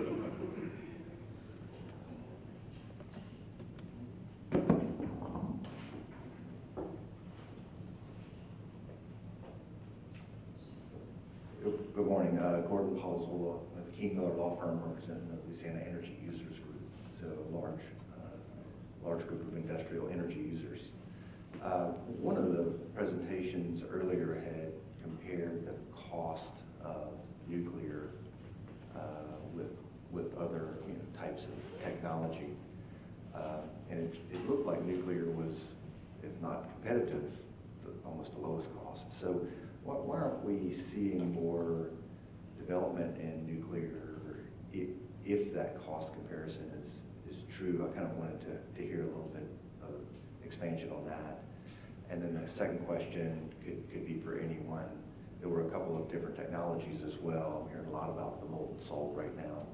But what do y'all see in which technology might have the advantage, whether it be from the energy source, the spent fuel, the issue, and just safety? So those are the 2 questions. I'll go back and listen. Thank you. Okay, I'll start and let others fill in. So again, I'm Katie Austin from the Nuclear Energy Institute. So one of the key things to think about is that with the current fleet of nuclear reactors, they're all fully depreciated. And so as long as they keep running and they keep running well, they are one of the lowest cost of electricity. That is in part because of their energy density. They require a relatively small amount of fuel to operate reliably for a very long time. As we look at new reactors, we expect them to have some of those similar operations and maintenance features. But building something new is always expensive when you first do it. So that is a little bit of a tension that has to be overcome. Steve mentioned the economies of quantity versus the economy of size. So we're at that pivotal moment where for new nuclear, we need to see order books forming. And once you get those order books set up, now you can start cranking through your factory fabrication. And for every additional unit, the cost of all units effectively goes down. I will take just a moment to speak to the safety and the waste, because those are absolutely things that need to be considered. One of the benefits of nuclear energy is that we plan for and manage our waste throughout its life cycle.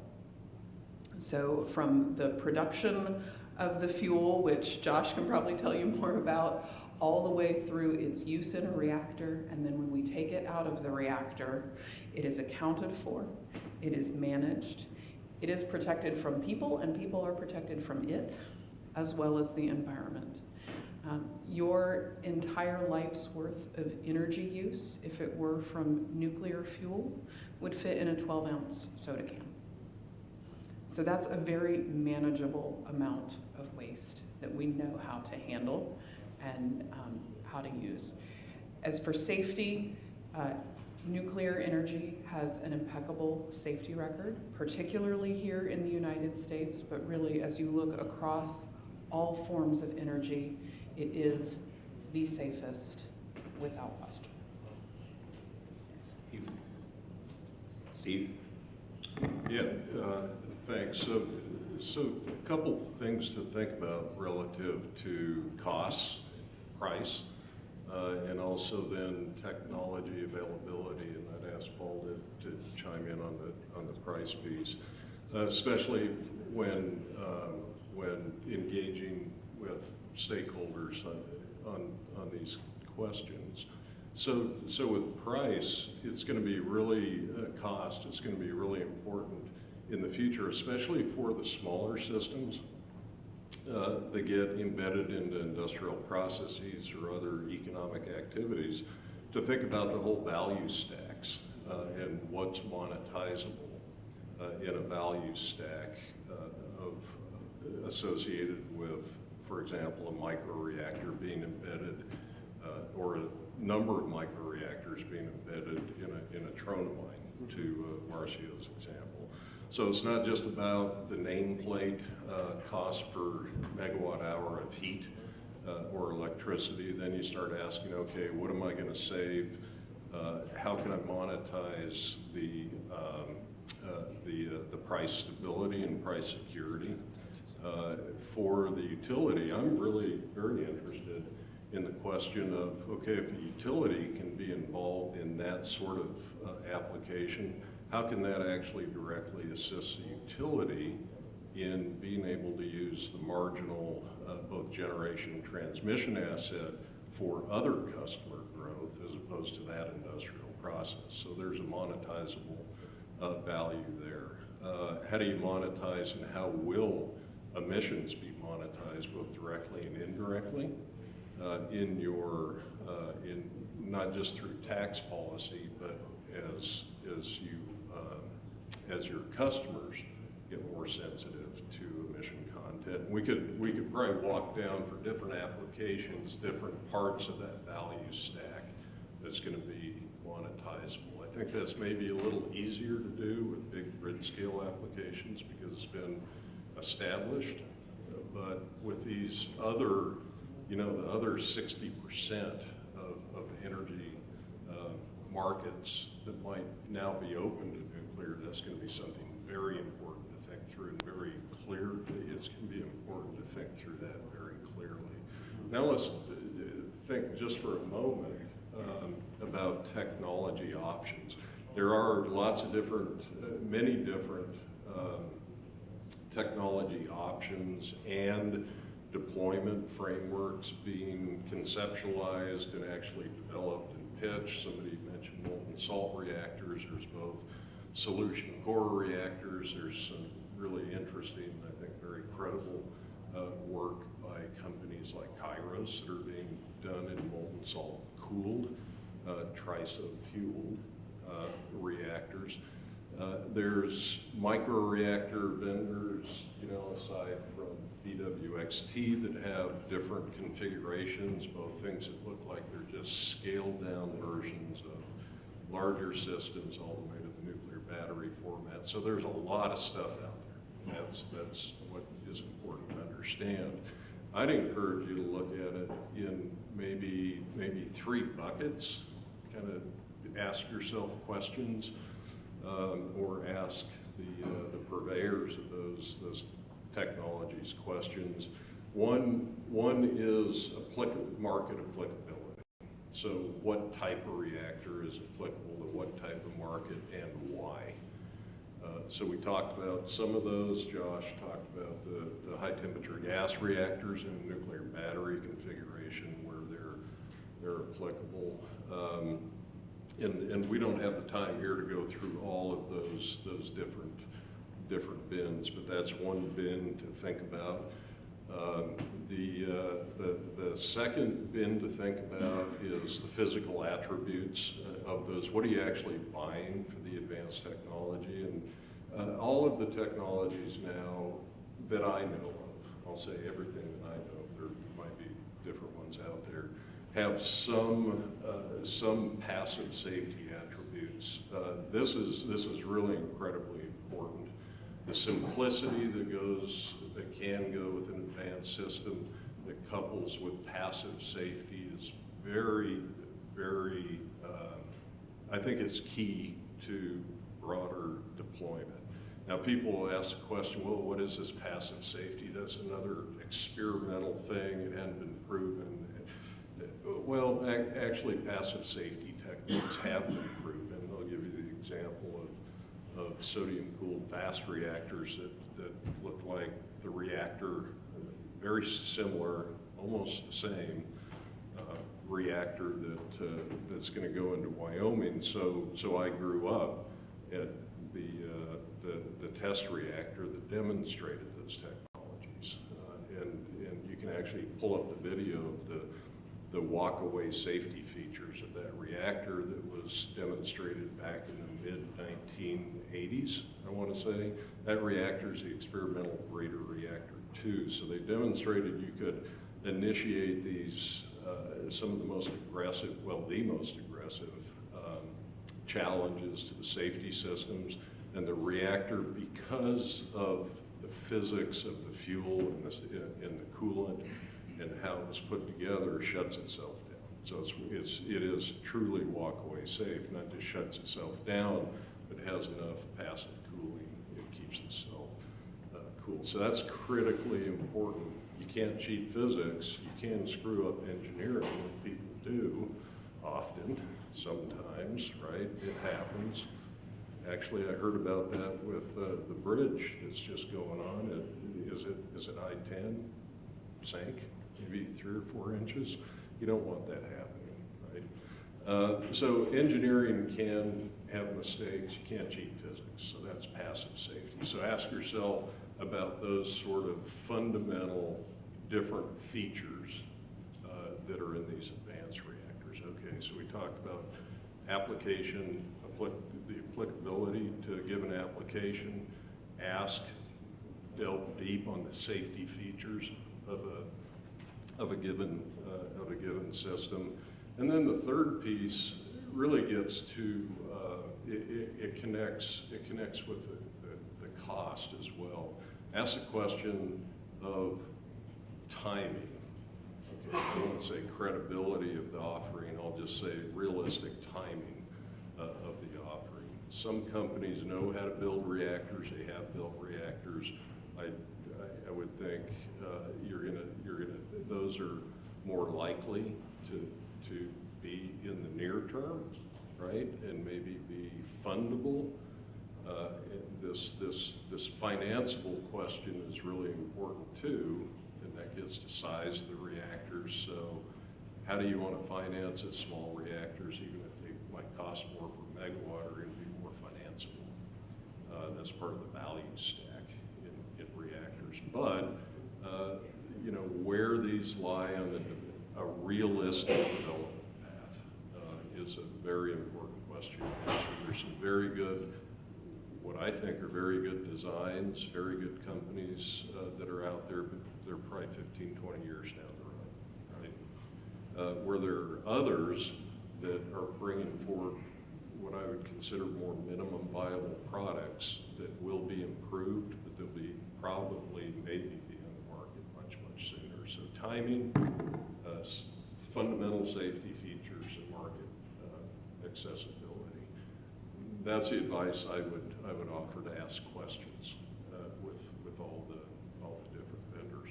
But with that, I'd ask Paul to comment on the monetizable pieces of value and how that should be factored into price comparisons. Sure.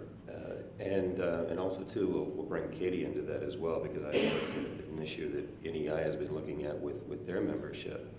And it gets, I think, to a lot of the comments we've heard from the commissioners and commission staff over the last few days, is that constant reminder that their first role is to be economic regulators.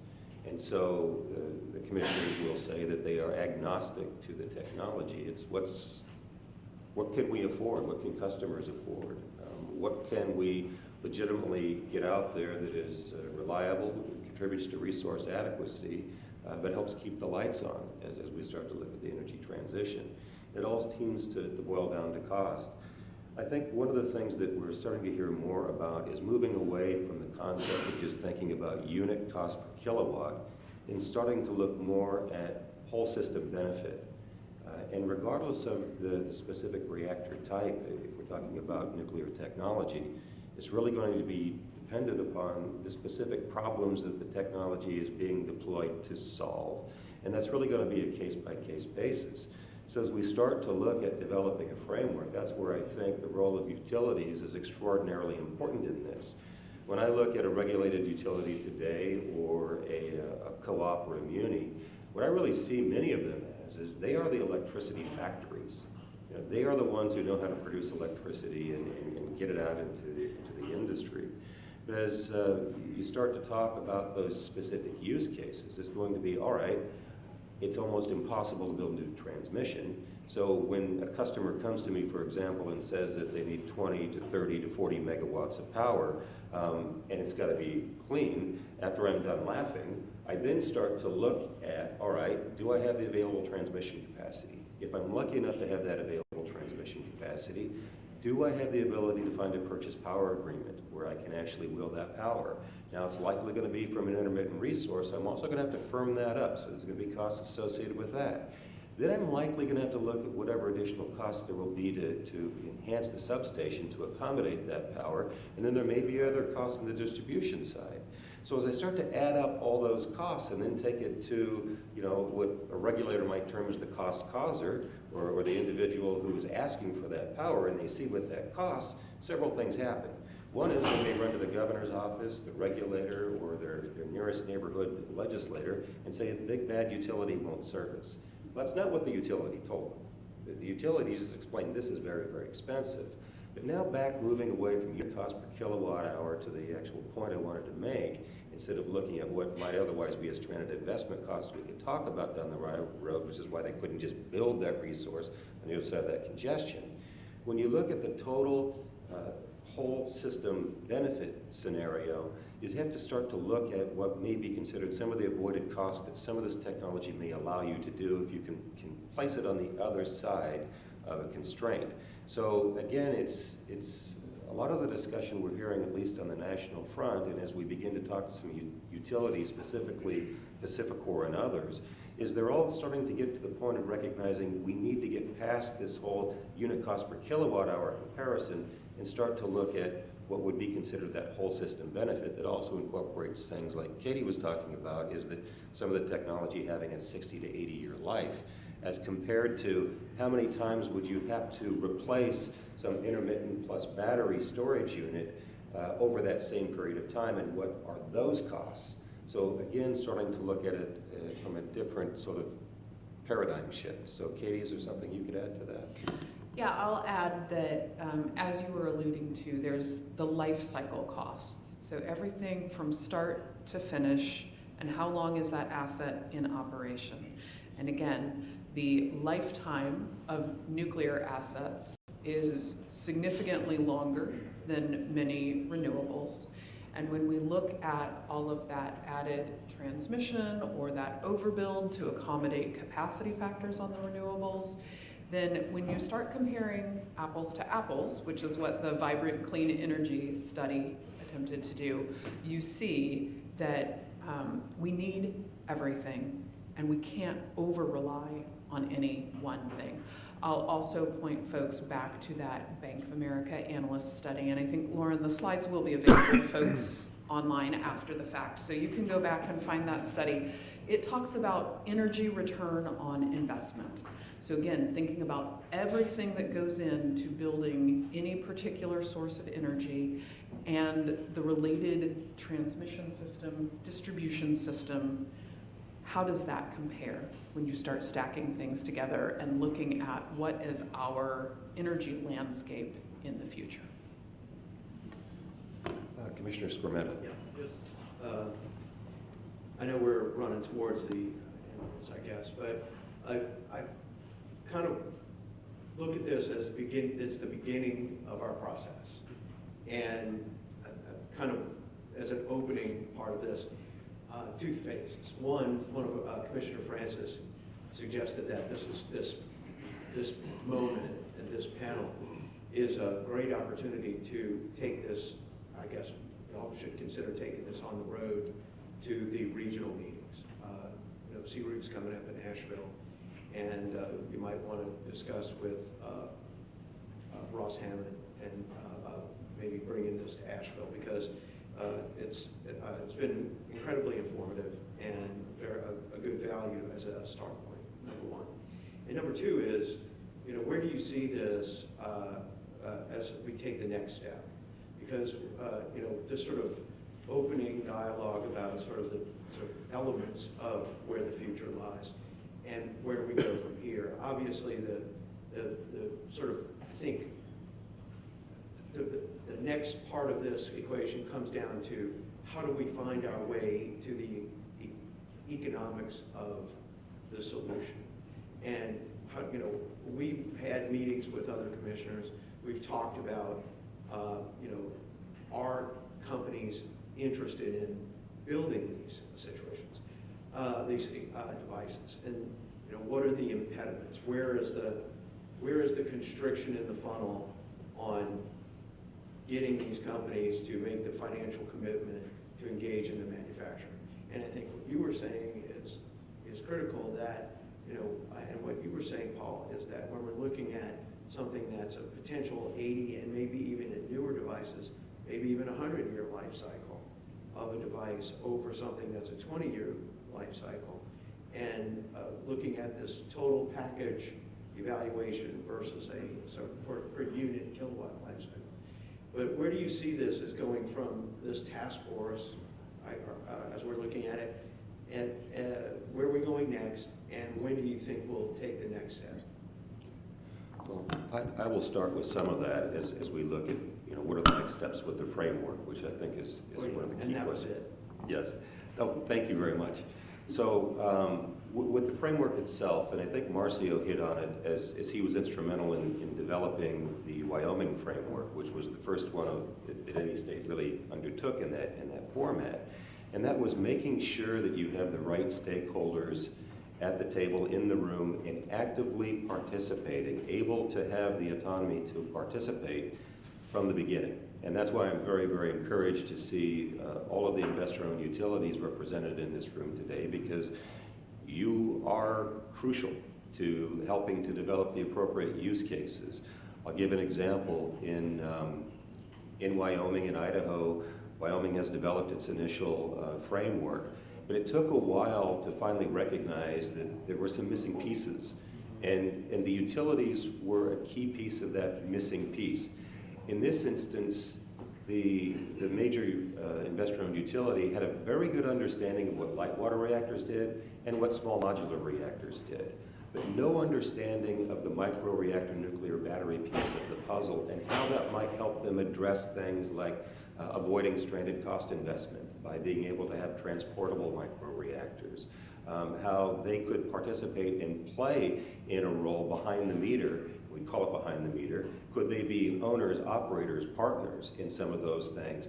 And even in talking to some of the CEOs is how can we get back some of those industrial customers that now are using industrial heat applications behind the meter that we don't have any kind of ownership or piece of. And so as we talked to one of the CEOs in particular who was very engaged, I'll go ahead and name him, Gary Hogeveen from Rocky Mountain Power. He began to see a lot of different use cases, not necessarily how important the technology was or to drive the technology, but what were his problems. And when he looks at the fact that it takes between 10 to 15 years just to get, if you're going to go across federal land, a siting permit from the federal government on a transmission project. If you've got, let's say, rare earth minerals that you want to bring to market that are clearly off-grid, most of them are, and a lot of them, you know, have to cross federal land, how do you get power there? You know, how do you provide the power to help bring together these, you know, resources that are very critical to the global economy and national security, as well as to helping with the value chain for that state where these things are being mined? How do you do that? And he started looking at this and saying, we really need to be developing the use cases that look at a variety of different technologies, but looking at it from asking yourself this question: what does a successful utility look like in 2050? Ask that question first. What are our real problems, and then how do we get there? Because there are opportunities, but not until you get the right people at the table. So I think the key short answer to Commissioner Scrametta on this one is that the right stakeholders have to be there, and the right stakeholders have to be engaged from the beginning, because it really is your advanced nuclear energy strategic framework. You know, we can come and bring you some of the cookie cutter elements and some of the lessons learned and some of the things that we would do differently, but it all has to be specific. The petrochemical industry here in Louisiana is very different than, you know, the manufacturing or industrial opportunities in other parts of the country. Your port authority is one of the most important pieces of the puzzle as it relates to global economy.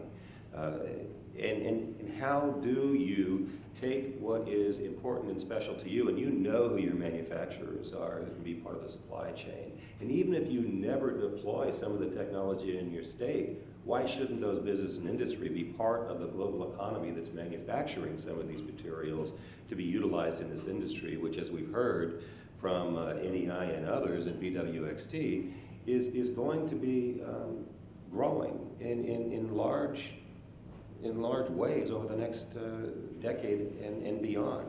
So it's probably a good chance for me to come up for air and let someone else comment on that. Marcia. So I think you can build up a little bit with the Wyoming example, one Paul said. There were, in the initial meetings, we had utilities represented there. But who from the utilities, in this case, the same of who from the manufacturers and fabricators it comes. If someone is with a growth mindset, abundance mindset, in positions to make decisions, you know, like as an old business development person, you go to who is the ultimate buyer. You know, like you're trying to figure out who is the decision maker if you're trying to solve a solution. Here we're trying to solve a problem. And who comes to those meetings it's as important as who they represent. Does that make sense? It needs to be someone that can sit there and look things with different lenses, like my colleague Steve Lamire said. And then what invention is nothing without commercialization. That's where innovation comes from, is commercialization and invention. So this invention that we call nuclear energy is fantastic. But we need to have the people with representing the right organizations that can see the opportunity, navigate through uncertainty, and make that happen. So you need an entrepreneurial mindset. You need an abundance mindset in this work.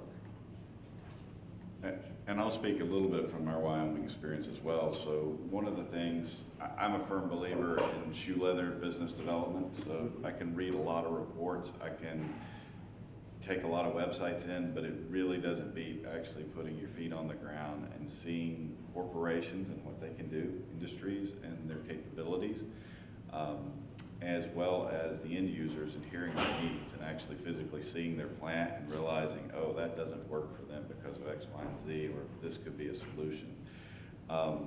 You know your state better than we do. We're all from different places in the United States. Wyoming offered to do introductions to us both to the supply chain as well as to the industries that are needing industrial heat and power. We went through 3 corners of the state together and spent quite a bit of time, and we continue to spend quite a bit of time in the state to evaluate the industries, both from a supply chain, of what can they supply into the nuclear industry, as well as the end users, and understanding how can we meet their needs? And I'll even go back to that technology question. High temperature gas reactors aren't the answer for everything. That's not the case. There's going to be a different technology solution that is out there. And so it's fine to say, oh, you've got a size problem that this company or that company will be able to address, or you need this type of technology. And having some of those adult conversations are always good. But I always love the shoe leather business development and seeing the sites. So, and two, as you start to look at the framework itself, as I mentioned early on, it's not a public policy, but it can help inform public policy. I'll put on sort of the lens I used to look at when I was a state legislator, when I was a freshman legislator in my 30s, and of course the smartest person in the room as long as the door was shut and no one else was in it. I was so eager to want to solve problems through legislation. So eager, though, that I really didn't have all the information I needed to really formulate what that right solution was. So we always ended up with legislation that partially kind of got at it, but sometimes created more problems than it resolved. I realized that later on in my life, but of course not in my 30s. It was all brilliant stuff we did. But that's part of why it's good to have vendors and others that are getting involved in the manufacturing supply chain to be a piece of this, because to the extent that a framework can help inform policy that Louisiana may want to move forward with, it's good to know what the perspective is from BWXT and other vendors, for example, about what are really your barriers to entry, and they can vary from state to state. Is that what you're seeing, Josh? I would say so, and I would say sometimes the barriers that we perceive are not the barriers that are there. We find a lot of places. I'll be honest, when we went to Wyoming, we started to engage with them. I asked our supply chain, I go, how many vendors do we have in Wyoming? I have 7,000 in the United States. Pretty high likelihood I'd have one in Wyoming. I got a big goose egg. So today, though, I think we now have relationships with at least 4 or 5 companies, and that's over 1 year that they're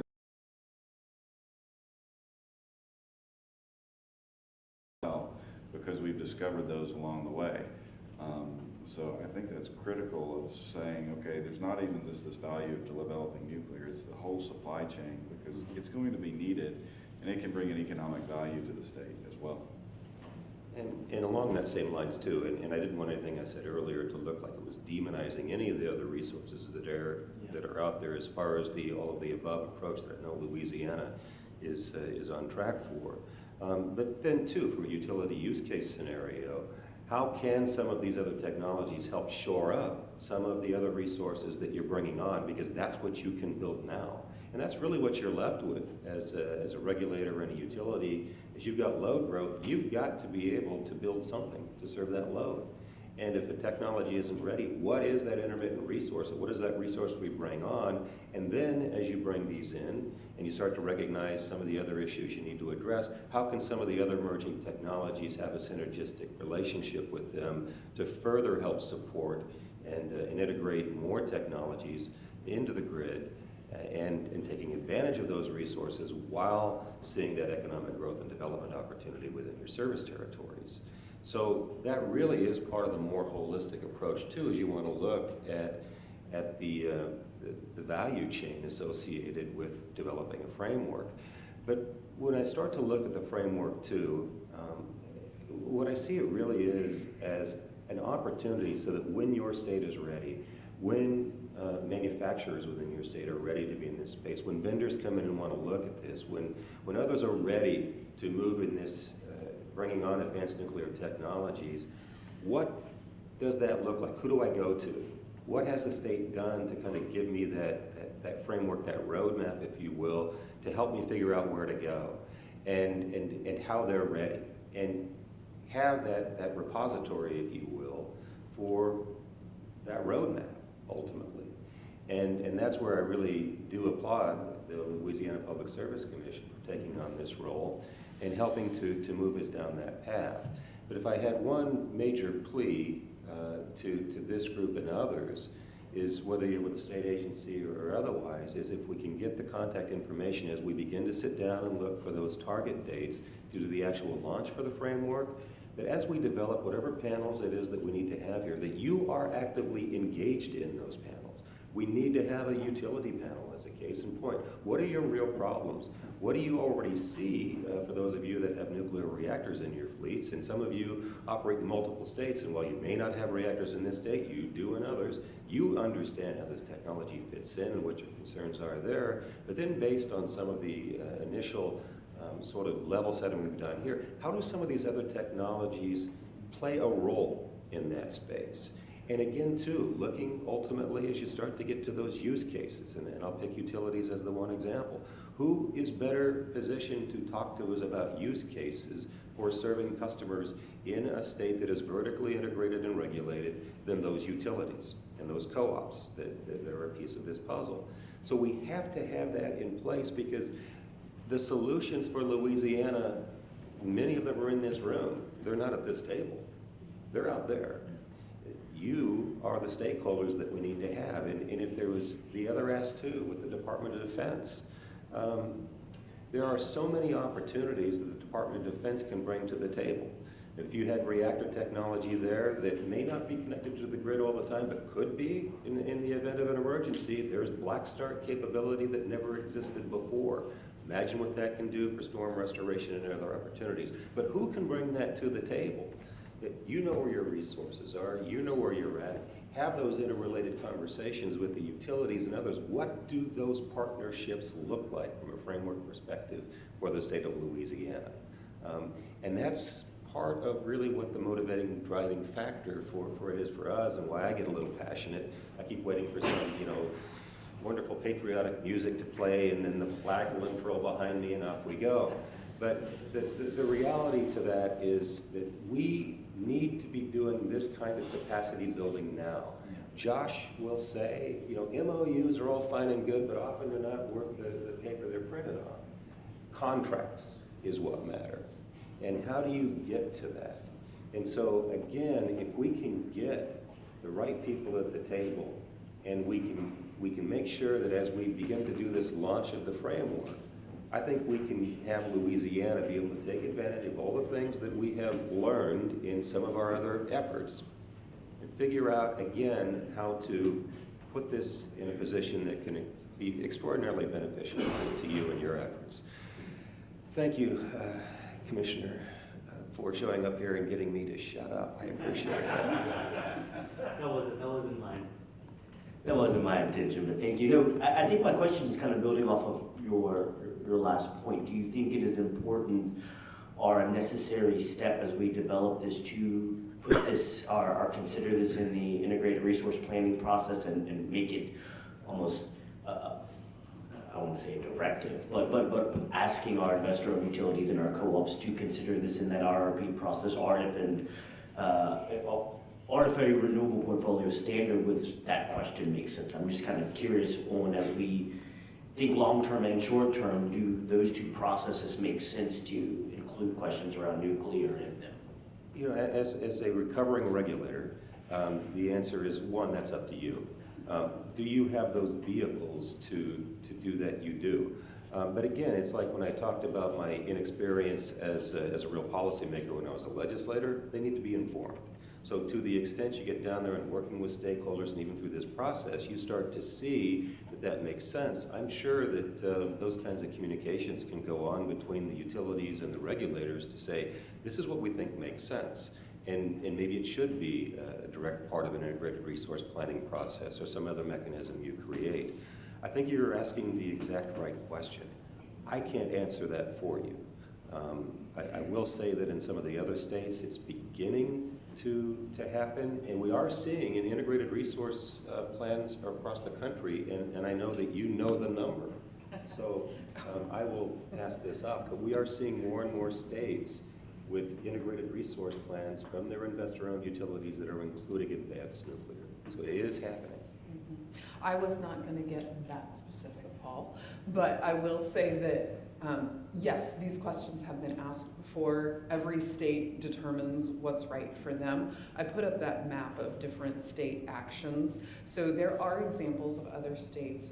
I would say North Carolina as an example, with a clean energy standard, as well as directing those that they regulate to consider new nuclear. in their planning. So that's just one example of how to do it. We do have some resources both on the NEI website as well as through the Nehru-Ignacio Advanced Nuclear State Collaborative that provide examples of the things that could be considered, whether it's for an IRP or other planning scenarios. I have one little add-on, and I'm glad I shut up long enough so my mind could work and catch up. In the state that I was a regulator in, Idaho, we had 3 large investor-owned utilities. We have the nation's premier leading nuclear lab in our state. Not a single one of those investor-owned utilities had nuclear in their fleet. And it never showed up in integrated resource plans. That's changed, but not by a directive by the commission. It changed because as those utilities looked down the road and were doing the appropriate planning, which they're very capable of doing, they determined on their own that nuclear had to play a role in that. So now we're seeing in at least 2 of those 3 utilities, nuclear is a part of those integrated resource plans that have been filed at the Idaho Commission as a case in point. But that was the utilities recognizing this is what we have to do. And they're beginning to see where that fits in. Most notably from Pacificor because of the natrium plant that's been announced in Wyoming. But they've already looked, and now I'm going to say MOUs after I sort of trash the value of MOUs. So there goes the credibility of this statement. But as you look at that, they've already signed MOUs to look at 3 to 4 more of what they're considering to be a coal to nuclear transition for natrium type small modular reactors. So the short answer is utilities on their own are beginning to recognize that yes, the integrated resource planning process is in fact one of the first opportunities to get this out into the public for discussion, and they're doing it on their own without being driven. And we've seen that in states. Steve? Thank you. I appreciate it. It's good to see you again. Are there any other questions that you could, if you want to stump the chimp, I'm here. Ask me any question. Ask me if this is the original color of my hair.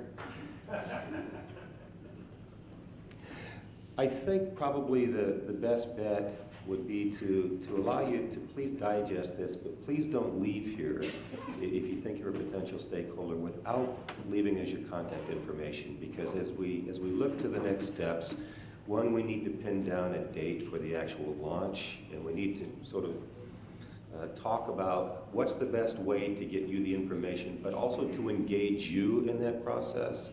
Because again, this is a Louisiana-specific framework. This is not the national labs. This is not NEIs. This is not DOEs. This is yours. To make sure that it's specific to help you plot your path forward. So I think we were looking, hopefully, to early April as a target date for what would be the official launch to the framework. And please, if you need to go back and chat with your folks about other potential engagement, please be a part of it. But also, please feel free to reach out to us, to Lauren, and to Brandon. I threw you under the bus, Brandon. If you have questions, thoughts, comments, things you'd like to see, more information you'd like to have as part of the actual launch, let us know. This was just a level setting, just to let you know what's there. There is a whole lot more depth. You got a 30,000-foot level approach. So please take the time to engage. I know that there are a few sort of housekeeping measures that we have. We had a really great title for this yesterday, so it didn't sound like you had a mop and a bucket. I know, I can't remember what we decided to call it. Definitely wasn't housekeeping, but It was brilliant. it was brilliant. I do want to say that this public meeting was noticed as a technical conference in docket X 36987, which is the assessment of the development of advanced nuclear power technology. So as such, I will be filing a report of the technical conference. The presentations from today will be available temporarily on our website, but will be printed and filed into the docket as a part of that report. And I do just want to remind everyone to sign in with the sign-in sheets over there, and to please take any and all of the handouts that have been provided by INL and NEI. And just as one final thank you Thank you to the Louisiana Public Service Commission for your hospitality. I want to thank Randall Latuso for making it impossible for me to get to sleep last night because I haven't had that much good food in a long time. And two, to our friends from Entergy who weren't friends before, but you are now. Thank you very much for your hospitality and friendship. And again, we want this to be your framework. We want to play as big a role as we can in helping you get there, but we only get there with your help and leadership, and we certainly do appreciate the leadership we've seen so far. Thank you.